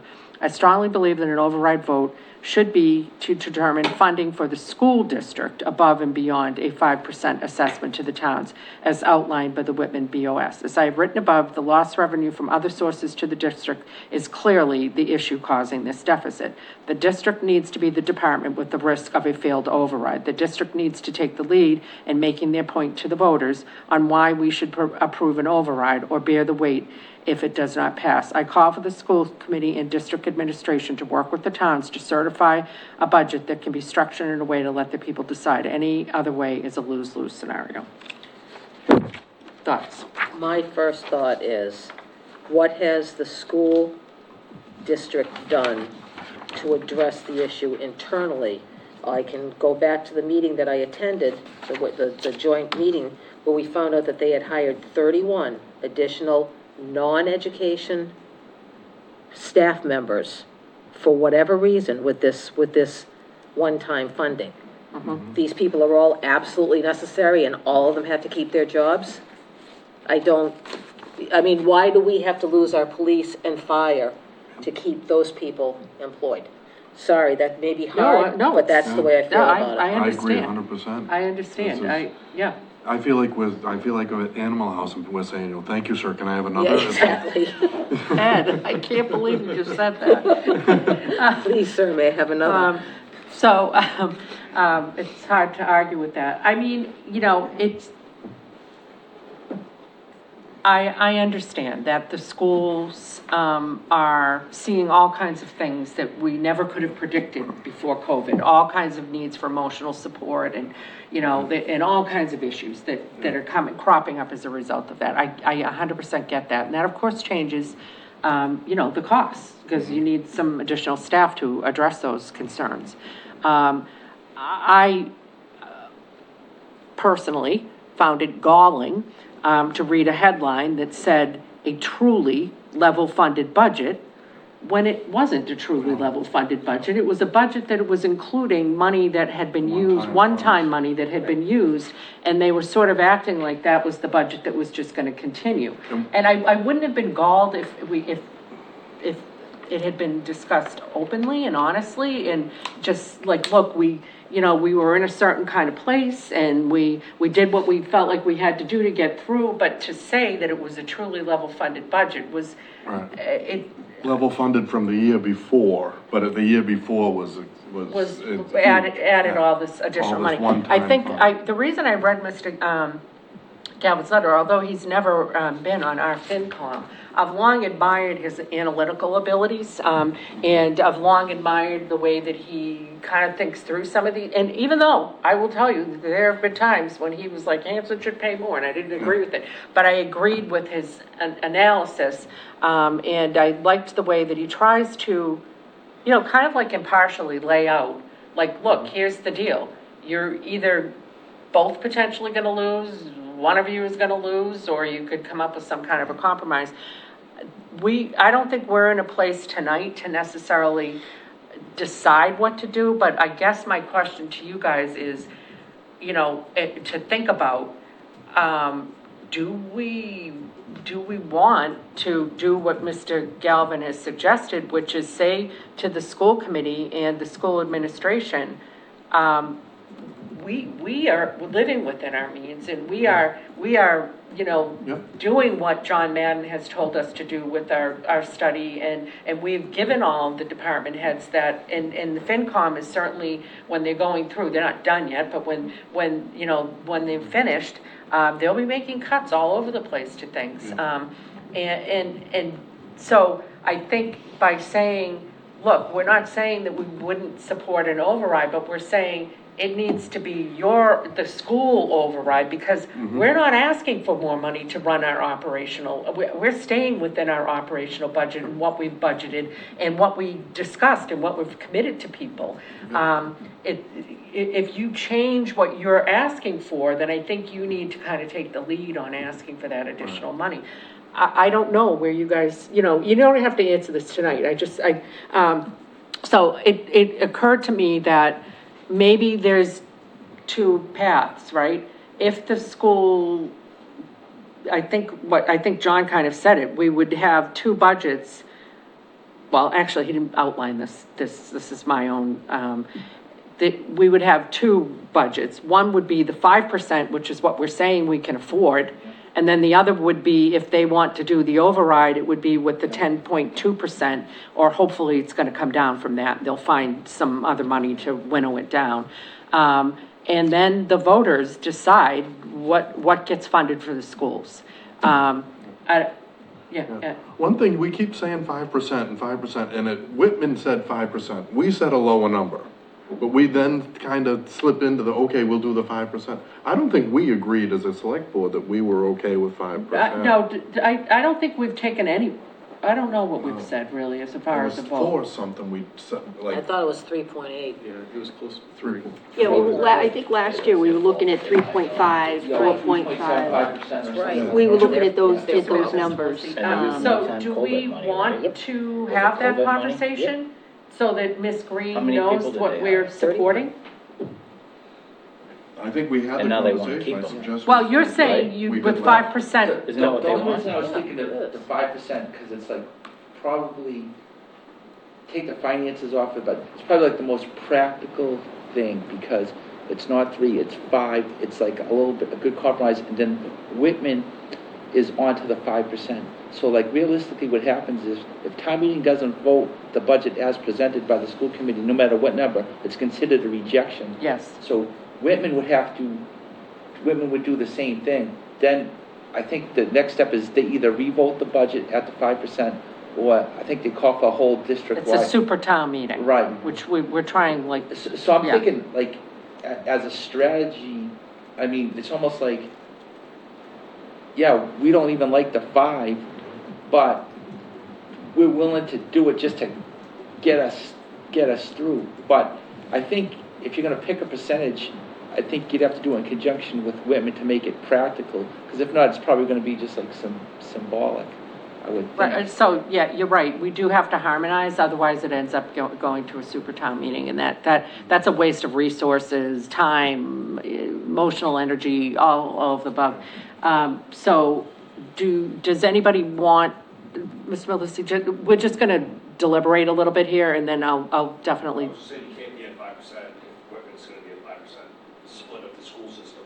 So if Whitman's at 5%, Hanson has to be lower because of the split of the actual assessment to the school. That's where the number that Mr. Hill was talking about, how we had a lower percentage Yeah. of Whitman because they're at 5%. Right. We can't be at 5%. So when you say 5, what are you really saying? I am putting the Hanson at 5, so if that's the case with Whitman, I can figure out if they do 5, how that would affect Hanson. I think we are, like, I think it was like 3.48 or something, I don't know. I remember. Something- It was yes, close to 4%. but it was It was just three. under 4%. Yeah, Yeah. it was. We do just under 4%, Whitman would have to do the same thing. But Prop 2.5 comes into this, and 2.5 is what we, is expected. 5% is twice that, you can't keep doing 5%. Well, they're asking for 10.2. I know, Mr. Hill, that's, so, I mean, astronomical. Get them a dog. I So, liked what we did last year. all right, so we need to give Ms. Green some direction here, so is there, I like what we did last year. I think the idea of having conversations with the school committee again, with the select board, Whitman Select Board again, and start a negotiation process again, transparently, coming together. It was very difficult conversations to have, but I just feel like year after year, and it's really difficult because I do feel for the schools, because I always feel like they're always begging, and it becomes such an adversarial relationship. yes, yeah. And it's not fair to anybody, because they're just advocating for their group, and they're advocating for students' education. So I'm never gonna knock them for doing it or making the ask. But I think there's real tangible things. I mean, we just got a proposal 2 hours ago for the vocational school that's also gonna be impacting things. And this is the same 5% that was asked for last time, and it's gonna be asked for again in the future. So we can't act like this is just like a one-time thing that we're just trying to like survive. It's every year we're trying to survive. Yep. The budget process. But I really valued those really difficult conversations all in the same room.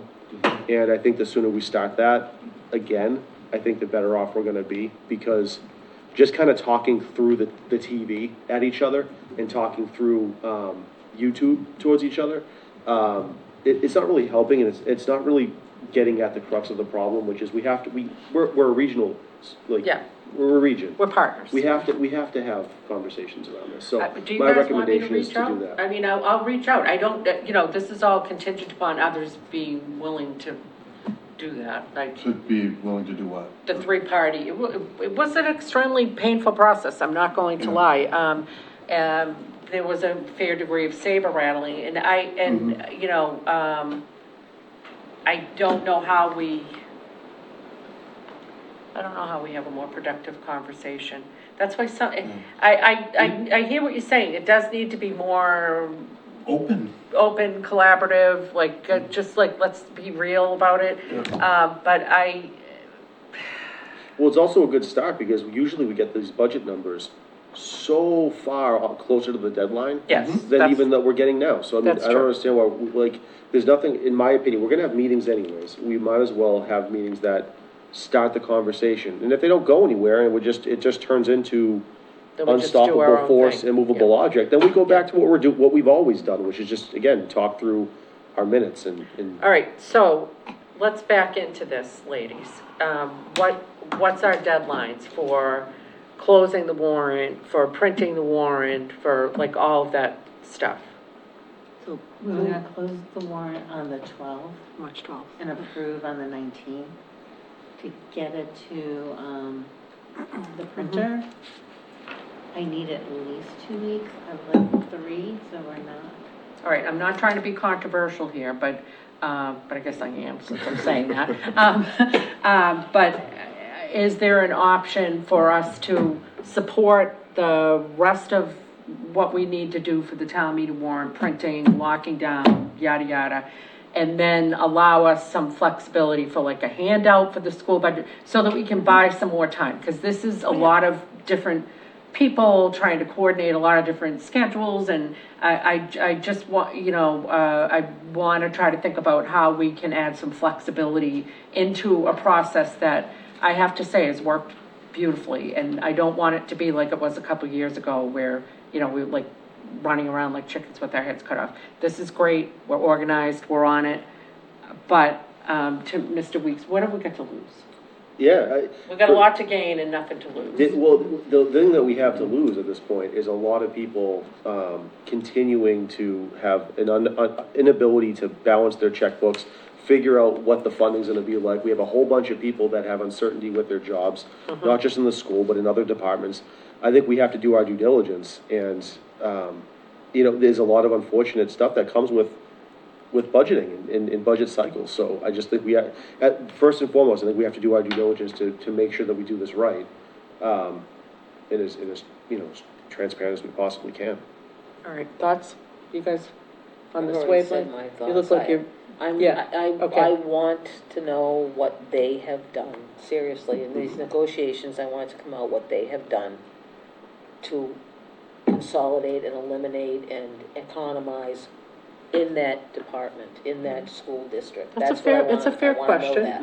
Because they're gonna be asking us to cut people that we shouldn't cut. I'm sorry, I don't wanna see any of our departments cut, I just don't. It's a, And I'm not a huge yeah. fan of like always starting the conversation off with like, if you don't do this, then people are gonna lose their jobs, and starting the fear process. What Ann says is exactly right, which is why we need to have these conversations. Well, people are What gonna have lose you their done? jobs. What has happened? because What are we your know what we've projections? done, we just don't necessarily, we're not on the school And committee, that's what sometimes they're it's there just a for, super simple Yeah, conversation. I think sometimes the fear of the conversation is way worse than the actual one. So I feel like we just need to start that process. A lot of the stuff can get answered in real time. okay. But if you put somebody on, if you put 31 people on with one-time money, Mhm. yeah, people are gonna lose their jobs. No, exactly. Absolutely, 100%. Yeah, and I'm very much against Sorry. balancing any Yeah, operational move. budget with one-time With funds. one-time Like, money, that's a yeah. non-starter. That's why we are where we are, because they're using the one-time funds It to was, hire it people. was an imprudent move, that's for sure, but I do want to say, I do believe, like you said, Mr. Weeks, that these folks are elected to do something different than what we're elected to do, honestly. They're looking out for, they're advocating for the best interest of the students, in their view, what the best interest of the students are. And we're looking at a more a global picture, and we've got to fit that into this picture. So, Right, but don't you have to live within your means? you do. And I'm certainly not justifying or making excuses. I try to think about where people are coming from, like, what people. Oh, no, I like, get it. They did what they thought was right. Yeah, So, yeah. I get it. We do have, fortunately or non-fortunately, no throwing tomatoes. We've got a member of the select board with us from Whitman, Mr. Kane. Did you have anything you wanted to chime in? I didn't know if you were just here to observe, or if you had thoughts, or if you were coming as an emissary of goodwill, or, I didn't know. I just came honestly to listen. I knew it was going to be, I thought you were going to have a discussion like this, and I know it's a difficult discussion. I just want to show that I'm here listening, and I like the comments that were made about getting together and getting on the same page. Do you think you guys, I know you can't speak for your board, but do you think they'd be open to that? Yeah, I can't speak for them, but I think they were open to it in the past. Yeah. I think this year, even more than last year, we want to be more proactive and transparent, so I think they would. All right, well, I'll reach out to Chairman Stafford and Chairman Kowalski. Can I just say something? Yes. I have, my thoughts are not towards Whitman, my thoughts are towards the school district, I just wanna make that clear.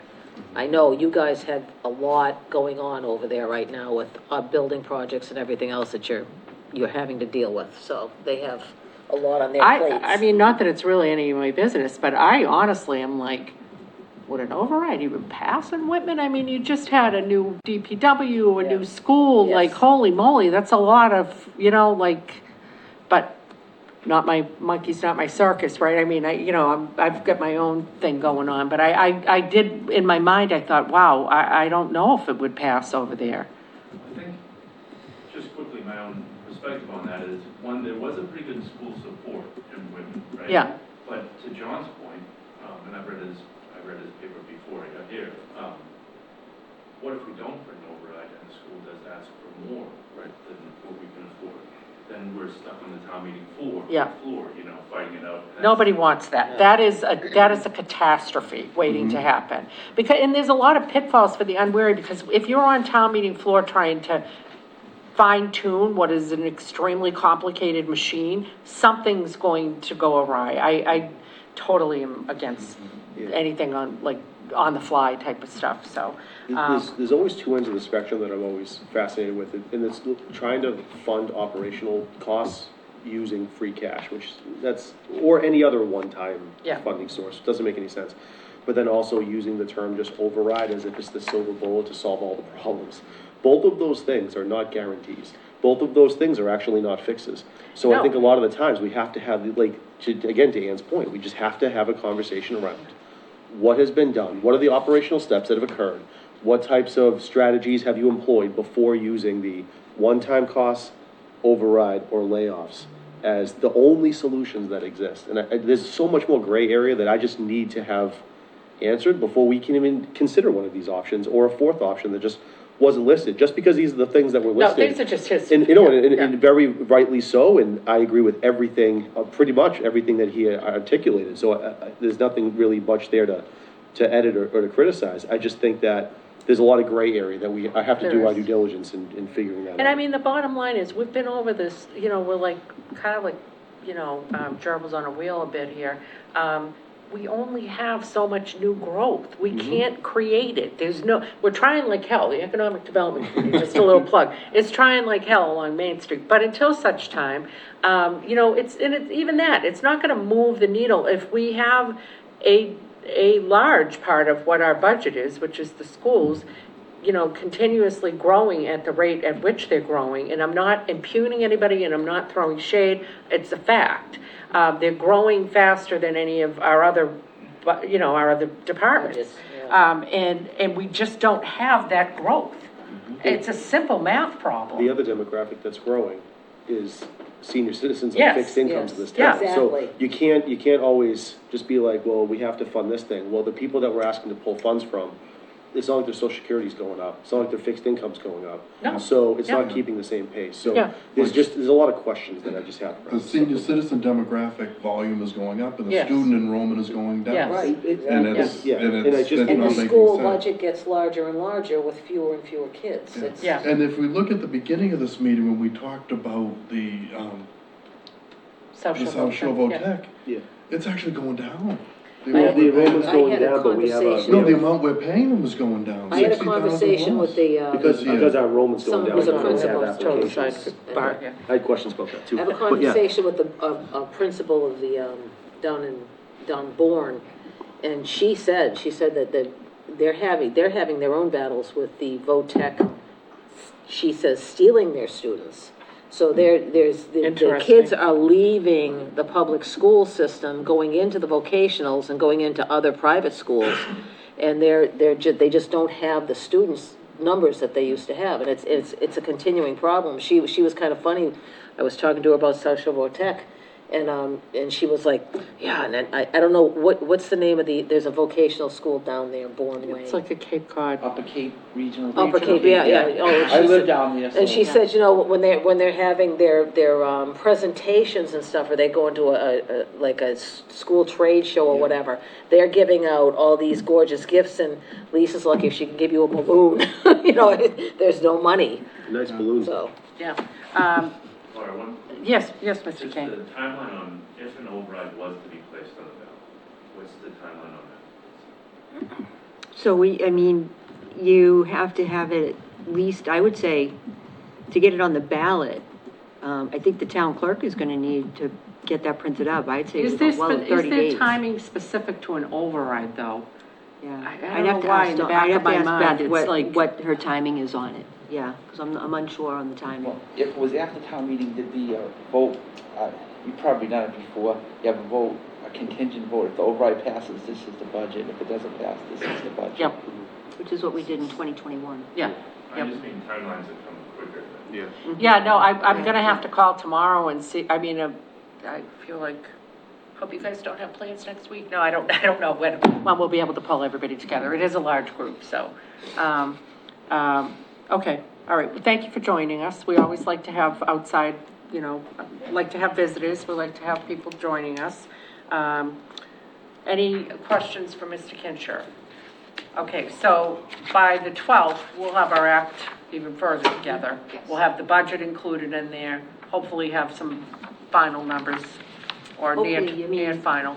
I with the school reached out to the to, FinCom chair to see if he and I could sit down, similar to what Mr. Dugan and I had done last year, just to, like, have a little I'm not kidding you. mano-a-mano combo.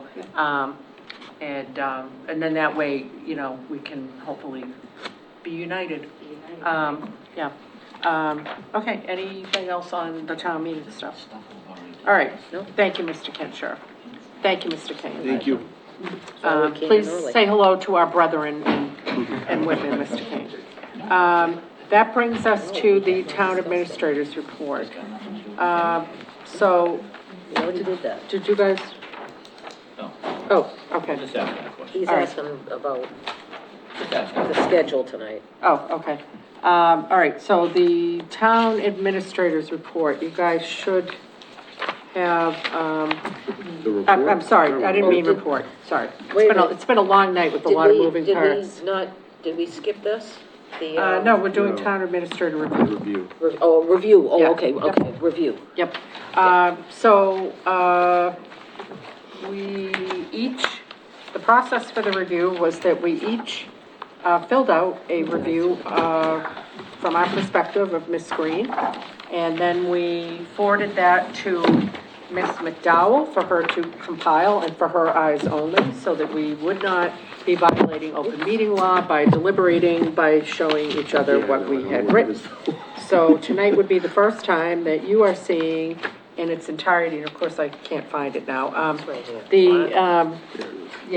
Hold on, let me see if I can find it. This is an unwieldy amount of, Yes, it's a of very documents. large wad of Crazy. paper tonight. So, yeah, do you mind if I borrow yours just for a quick?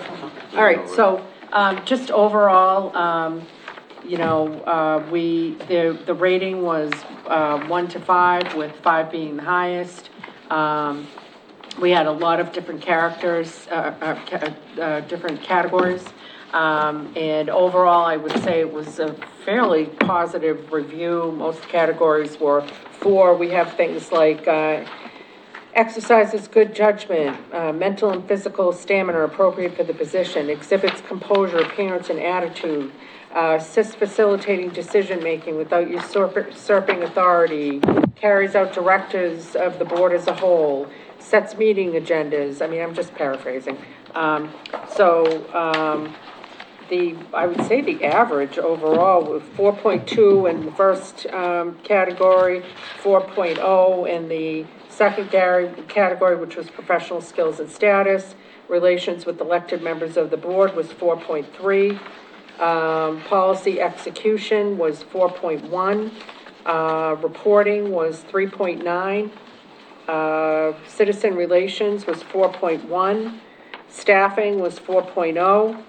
Supervision, 3.5, fiscal management, 4.0, and community, 4.0. A couple of the comments, Lisa truly loves her job and has made great strides to bring issues in the town hall under control. She has been instrumental in securing or helping to secure large amounts of grant money for the town. She's done an excellent job of hiring department heads in several critical departments, all of whom have hit the ground running and made valuable contributions. She has fostered excellent relationships with bordering towns and the state, fellow town administrators, Plymouth County, and the state, one more time with feeling. She has made tremendous strides towards professionalizing town hall by implementing procedural and system changes, and she constantly takes the initiative to learn more about her job in the ever-changing legislative landscape. And then for things, just some work on communication, department head, one-on-ones, continuing those, and reviews of department heads, and making sure that the department heads are doing their reviews, which should be part of the department head review. Anything else that I haven't kind of very briefly gone over here? Okay, so with that, the next phase for us would be to discuss entertaining a negotiation on Ms. Green's contract, which we will discuss at our next meeting. Did you have anything you wanted to say, Ms. Green? I just want to say thank you to the board. It's been a great 3 years. I think there's been a lot of really good work that's happening in the town of Hanson. And I look forward to continuing that good work and seeing a lot of the projects through that are in the beginning stages. So thank you to the board for the opportunity. I've really enjoyed it. Okay, well, thank you very much. And of course, now I just found the review, so here you can have this back. Okay, and then that brings us to old business. In your packet, you should have a draft flagpole policy. And this was by no means original. I believe it was plagiarized by, from some other towns, but reviewed by our legal counsel. And the basic tenet is what we discussed, I don't know if it was our last meeting or the meeting just prior to that, which is our flagpole isn't for anybody to make political statements. We're just putting up town flag, state flag, United States flag, POW, MIA, military flags, that's it. People, that is not to curtail anybody's First Amendment rights, feel free. You can stand out in front of town hall. You can, what do you say, Mr. Hill? I'm just saying, this says parades, holidays, and other events and celebrations. Where, On the fourth line down. what do you say? Am I on the wrong? I can't find it, so I don't know what it is.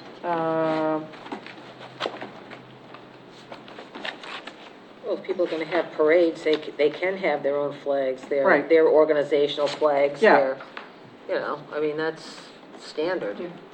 Yeah, this Boy is really Scouts. addressing the flag poles, The Boy though. Scout, yeah, we're talking about Yeah. flag poles, not Yeah. Hall Yeah, I flag. mean, people, town property. Right. people can literally and figuratively fly their own flags. Right. Right. On their own property. Exactly. Okay. Did anybody have any concerns with this? As I said, it was drafted by Ms.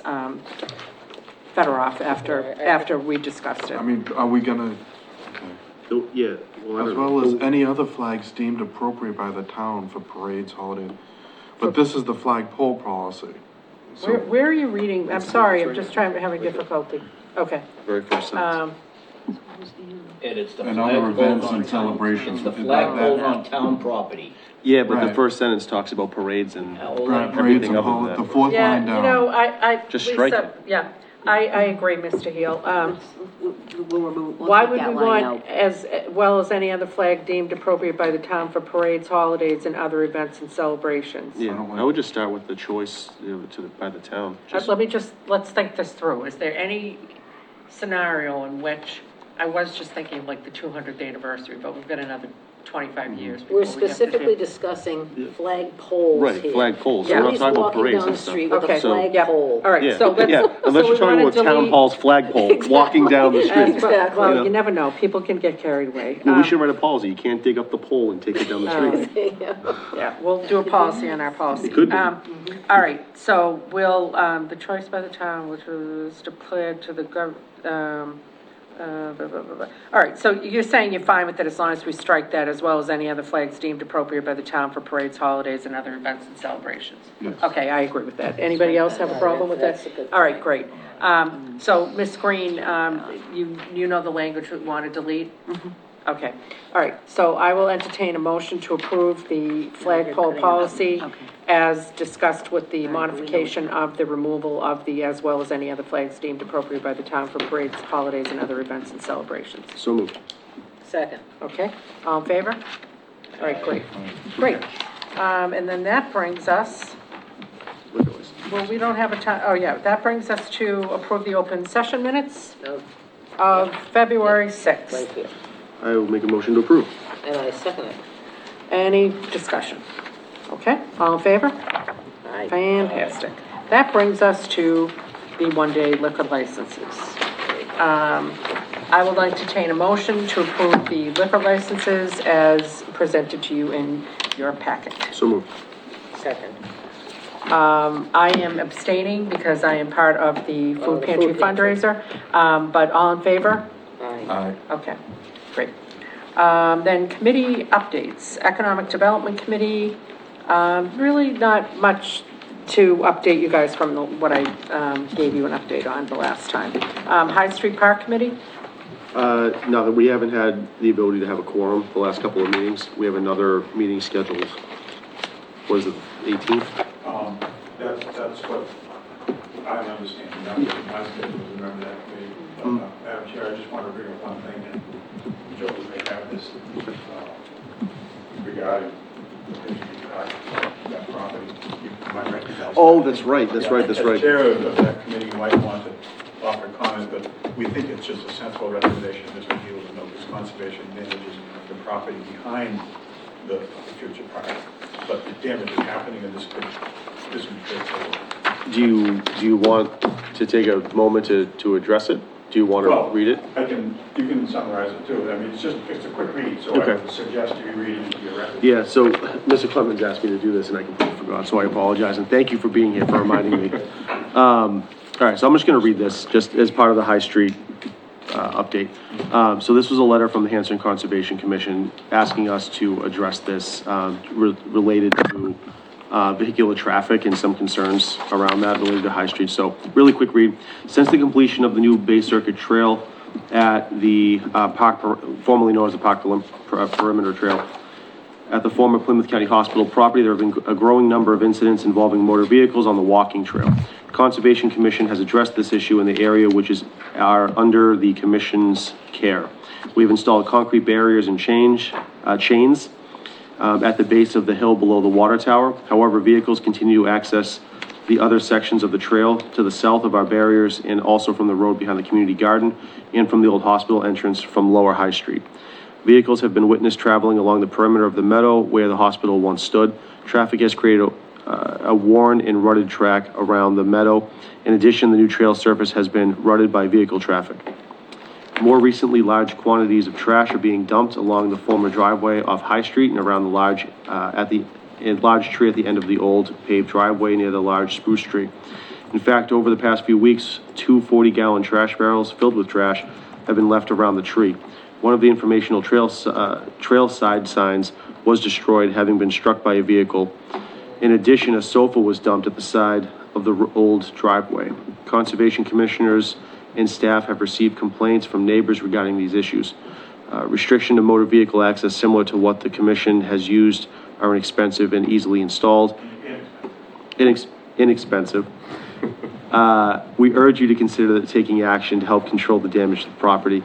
The access control materials pictured here are immediately available at low cost from local vendors, are straightforward to install, and easily relocated, repurposed as future plans dictate.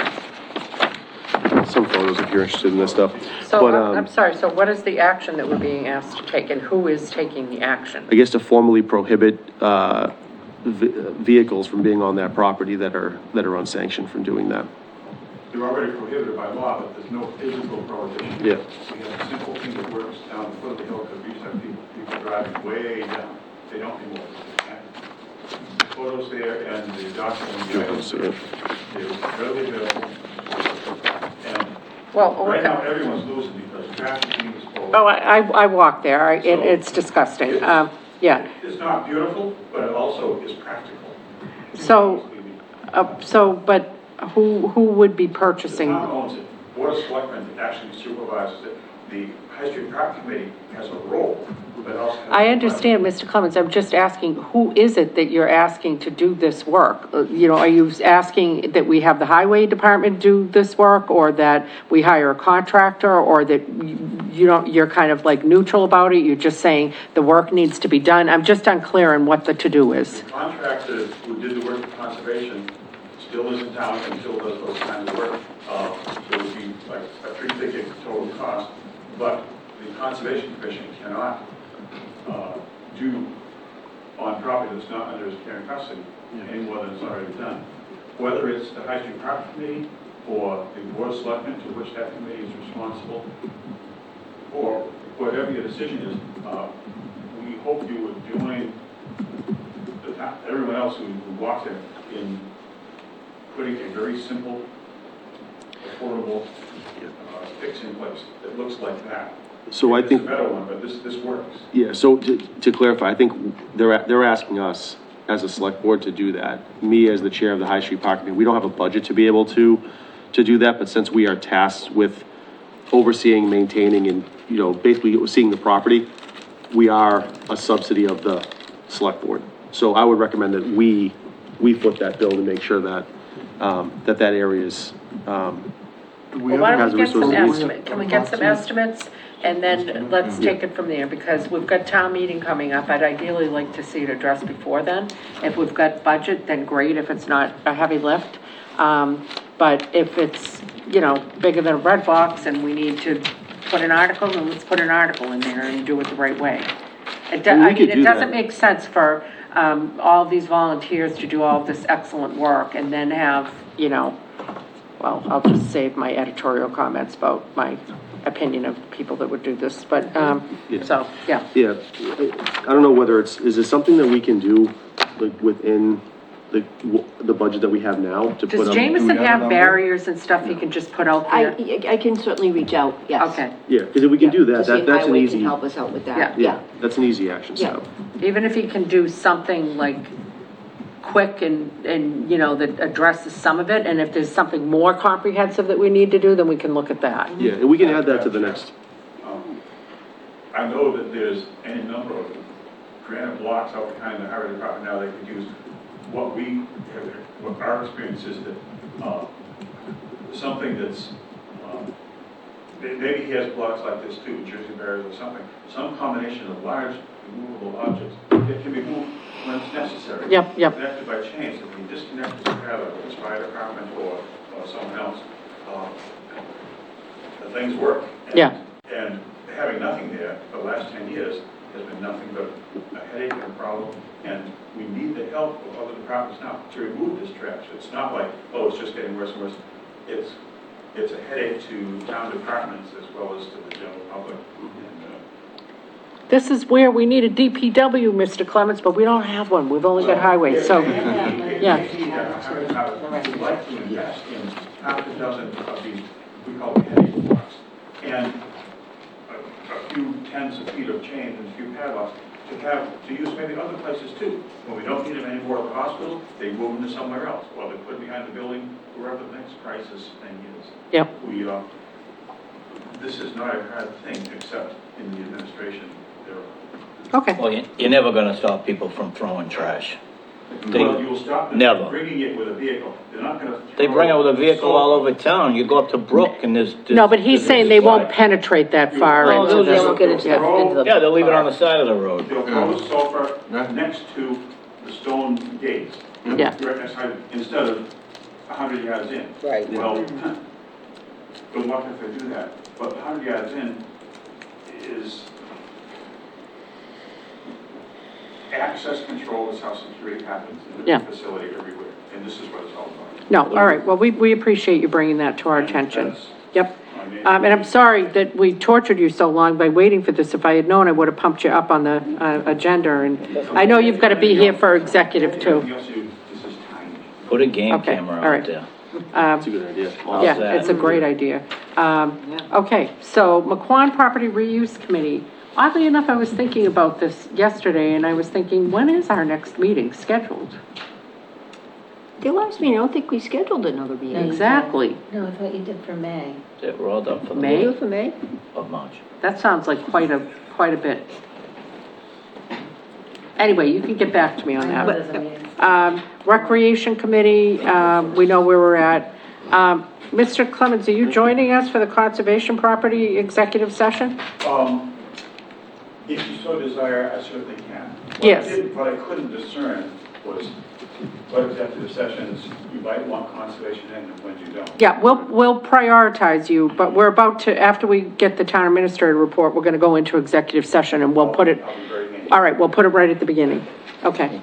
All right, Transfer Station Task Force.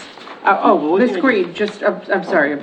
Recreation Committee, I just wanna make sure we've got a warrant article for that. Okay, thank you, Ms. I also We do think have one in there, yes. with recreation, with a situation like this, where we've given them authority over maintaining that area, Yeah, I think those requests should have there should be like a budget in there for security, things like what's brought up there. for our fictional recreation committee that we don't have yet. Yeah, well, maybe, I do agree, but maybe if they have like, if they are in charge of actually maintaining the property, maybe Yes. that Yes, having they need a that bite, budget. They having need that a bite budget. will be able to. No, that's a good point. generate This more is people. actually a demonstrable point of why they would need a budget for something like this. Yeah, Yeah, yeah. So because people are gonna put trash up, we're gonna have to try Yeah, to. just before we moved Yeah. on, I wanted to plug that. No, that's fine. As far as Transfer Station Task Force, we haven't met, so I'm gonna talk to Arlene to see if, it's worth even keeping this, up at this point, because we just haven't met. I so. just say uncle. Oh, it might be, she's Yeah. she's the official chair now, so I just wanna make sure that she's on board with that. Well, I before- think also we can, take a vote as a board. Do we want to continue to pursue, the investigation into what to do with the transfer station? You told us that the numbers were extremely compelling and not in a good way, in terms of why we should, basically the numbers painted a picture.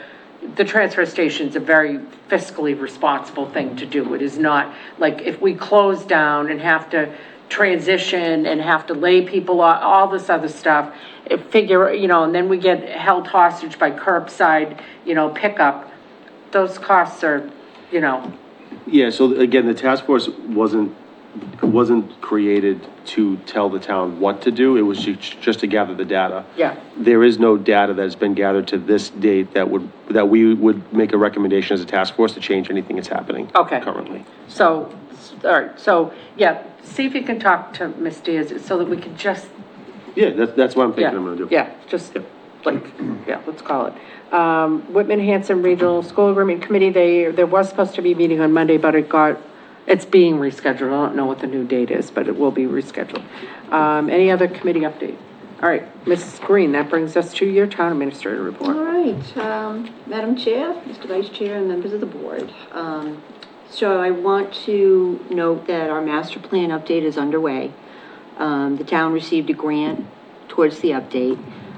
Old Colony Planning Council will be assisting the town with updating the master plan. There is a survey online that residents can provide feedback. They can also reach out to our town planner, Tony DeFreitas, for information on the survey. We had someone today bring a survey in to us, so it is out there. And we highly recommend for folks, residents to get involved, to really fill out the survey. I want to commend the town's first responders, police, fire, building inspector, and the other resources who reacted swiftly to the tragic construction accident that occurred 2 weeks ago. The town really is fortunate to have an experienced and knowledgeable first responding staff because they knew exactly what to do. We had all the right people on our team to get out there, and they knew exactly what to do, who to mobilize, who to bring in. Very tragic situation, and really our thoughts and prayers do go out to the family of the victim. But again, I can't really commend them more for the resources in their response to this. So, had a meeting today out with the animal shelter. Myself, our building inspector, health inspector, maintenance technician, and we met with Impressed LLC gentlemen out there, Ralph Greenberg and Sharam, we met them out there. They are very interested in giving back to the community that has welcomed their business and assisting the town with getting this animal shelter up and running. So we looked at what needs to be done, and they are going to help with donating time, personnel, and possibly materials to help us get that shelter back up and running. The teamwork for all the Hanson resources in within Prestel LC is really remarkable with helping us get this shelter back up and running. And I can't really thank the town, the resources and our team enough for really putting in all this. And we're all willing to volunteer time on Saturday to go in and clean it up, really just to get it up and running. Animals hit the heart of many, many people who want to really see the shelter open, to make sure that animals that unfortunately have escaped their homes or whatever, if they're collected by our animal control officer, they have a safe place to go until the owners can collect them. So looking forward to that, and hopefully maybe having a grand opening for the shelter. And again, that's depending on funding from town meeting. Hanson Inspectional Task Force. So we have been meeting on Mondays to go over properties that are not in code. So we talk about all the different properties.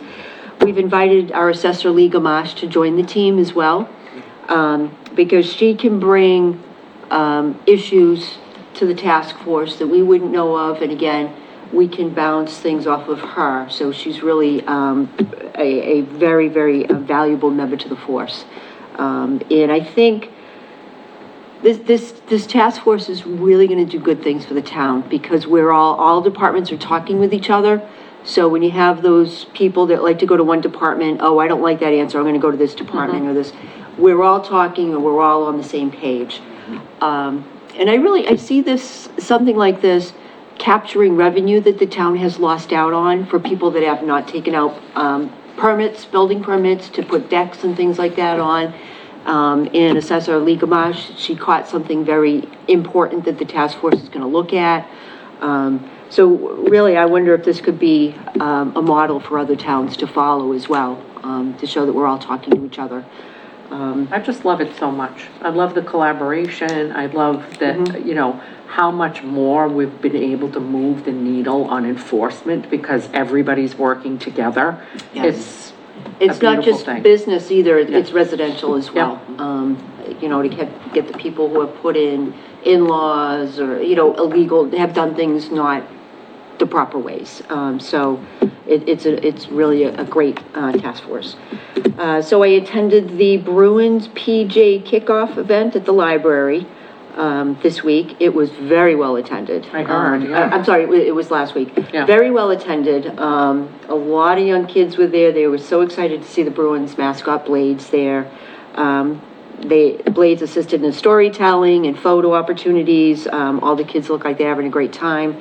You know, they're collecting pajamas from now until March 15th that would benefit the local children through Cradles to Crayons and the DCF Wonder Fund. So, you know, great event over there. And I also, we attended the Whitman Hanson Regional School Committee meeting that introduced the budget, but we kind of already covered all that, so I'm going to skip over that part. You know, early voting is underway here at Town Hall, so just want to remind folks, please come in and vote early if you want to beat the crowds on March 5th. The early voting hours are on the website. You can also give the town clerk's office a call if you want to just double check the hours. 781-293-2772 is their phone number. Also, the town was awarded a cybersecurity awareness grant that allows continued cybersecurity training through a grant, meaning the town doesn't have to pay for this training. It is required by our insurance carrier to keep providing cybersecurity insurance in case something gets happened and we get hacked. This training is required, so having a grant to continue this training is valuable to the town. Also, I had received a letter from the Lieutenant Governor Kim Driscoll on our success with community compact grants and developing best practices. So You each have a copy of the letter on our efforts to put these grants to good use and have good practices as a result. And also, finally,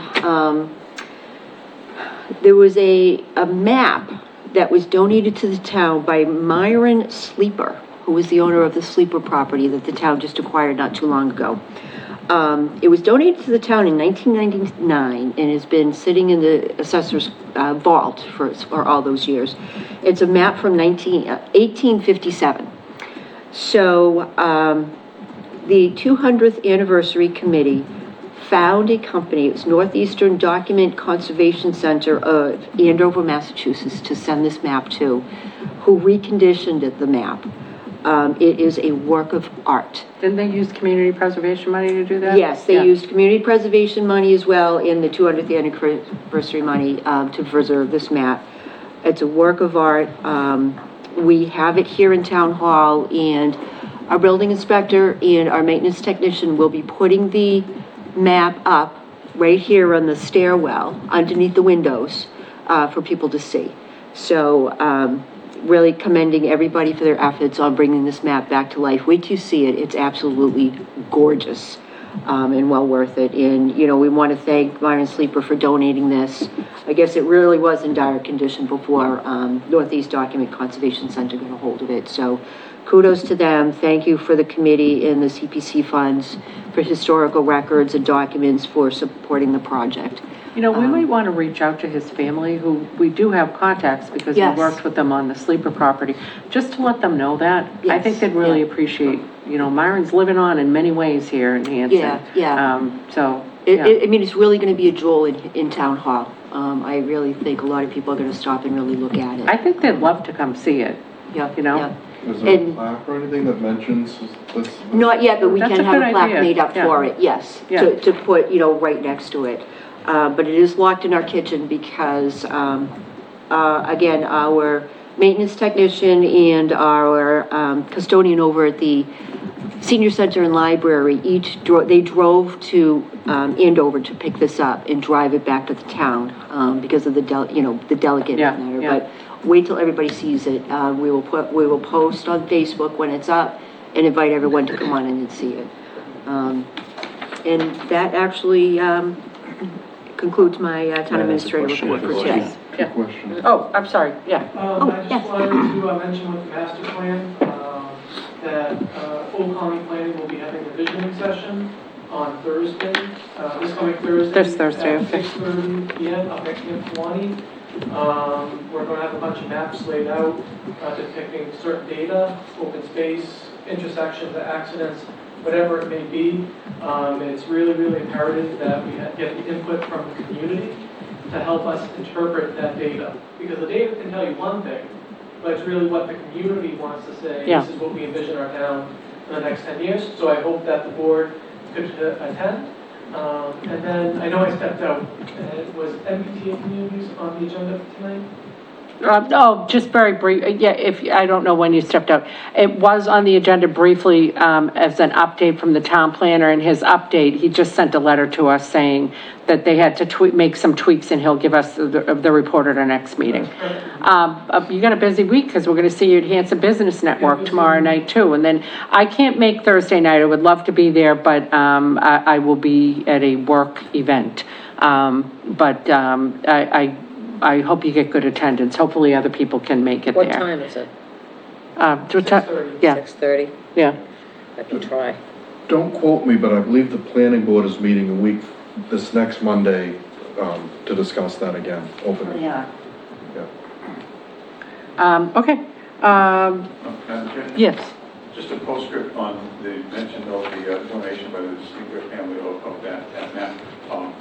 Having worked with them for probably 3.5 years on the other project, and perhaps no good, a gesture such as perhaps in the near future adding an informational appreciation plaque, I think, to what's about to be installed might be something where an invitation to the family, a more formal ceremony that would perhaps lend itself to a very positive news item. Yep.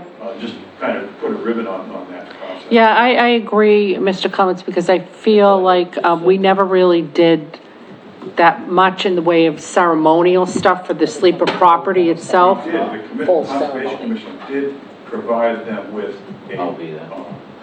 They paid for a unique and nice professional little memorial sign that's being installed. Okay, I didn't know that update. Okay, good. Yeah. Believe me, there was It isn't installed. lots of strings of pulled. I'm sure. To get it done. Yeah. And, the family personally appreciated it a lot. They actually, because it was paid for, it was a Christmas gift from one person in the family to another. Yes, yes. Knowing that it was going to go in our forest, which used to be their forest, Yep. the hands are all washing each other. Yeah, that's awesome. Thanks for that update. That's awesome. They were a pleasure to deal with, and I think Myron would be quite happy knowing that his legacy lives on. Okay, I will entertain a motion to adjourn to executive session pursuant to open meeting law, chapter 38, section 21A2, to conduct strategy sessions in preparation for negotiations with non-union personnel or to conduct collective bargaining sessions or contract negotiations with non-union personnel, town administrator, highway director, deputy chief of police. Executive session pursuant to open meeting law, chapter 38, section 21A3, to discuss strategy with respect to collective bargaining or litigation, and if an open meeting may have a detrimental effect on the bargaining or litigating position of the public body, and the chair so declares. Building litigation discussion. Executive session pursuant to open meeting law, chapter 38, section 21A6, to consider the purchase, exchange, lease, or value of real estate if the chair declares that an open meeting may have a detrimental effect on the negotiating position of the public body, conservation property. And then executive session pursuant to open meeting law, chapter 38, to review 38, section 21A7, to review and approve executive session minutes 2014 to 2019 for release. And then also February 6th, 2024, and February 13th, 2024. So moved. Second. Okay, roll call vote. Aye. Aye. Aye. Aye. Okay, we are now adjourning to executive session. We will not be returning to open session.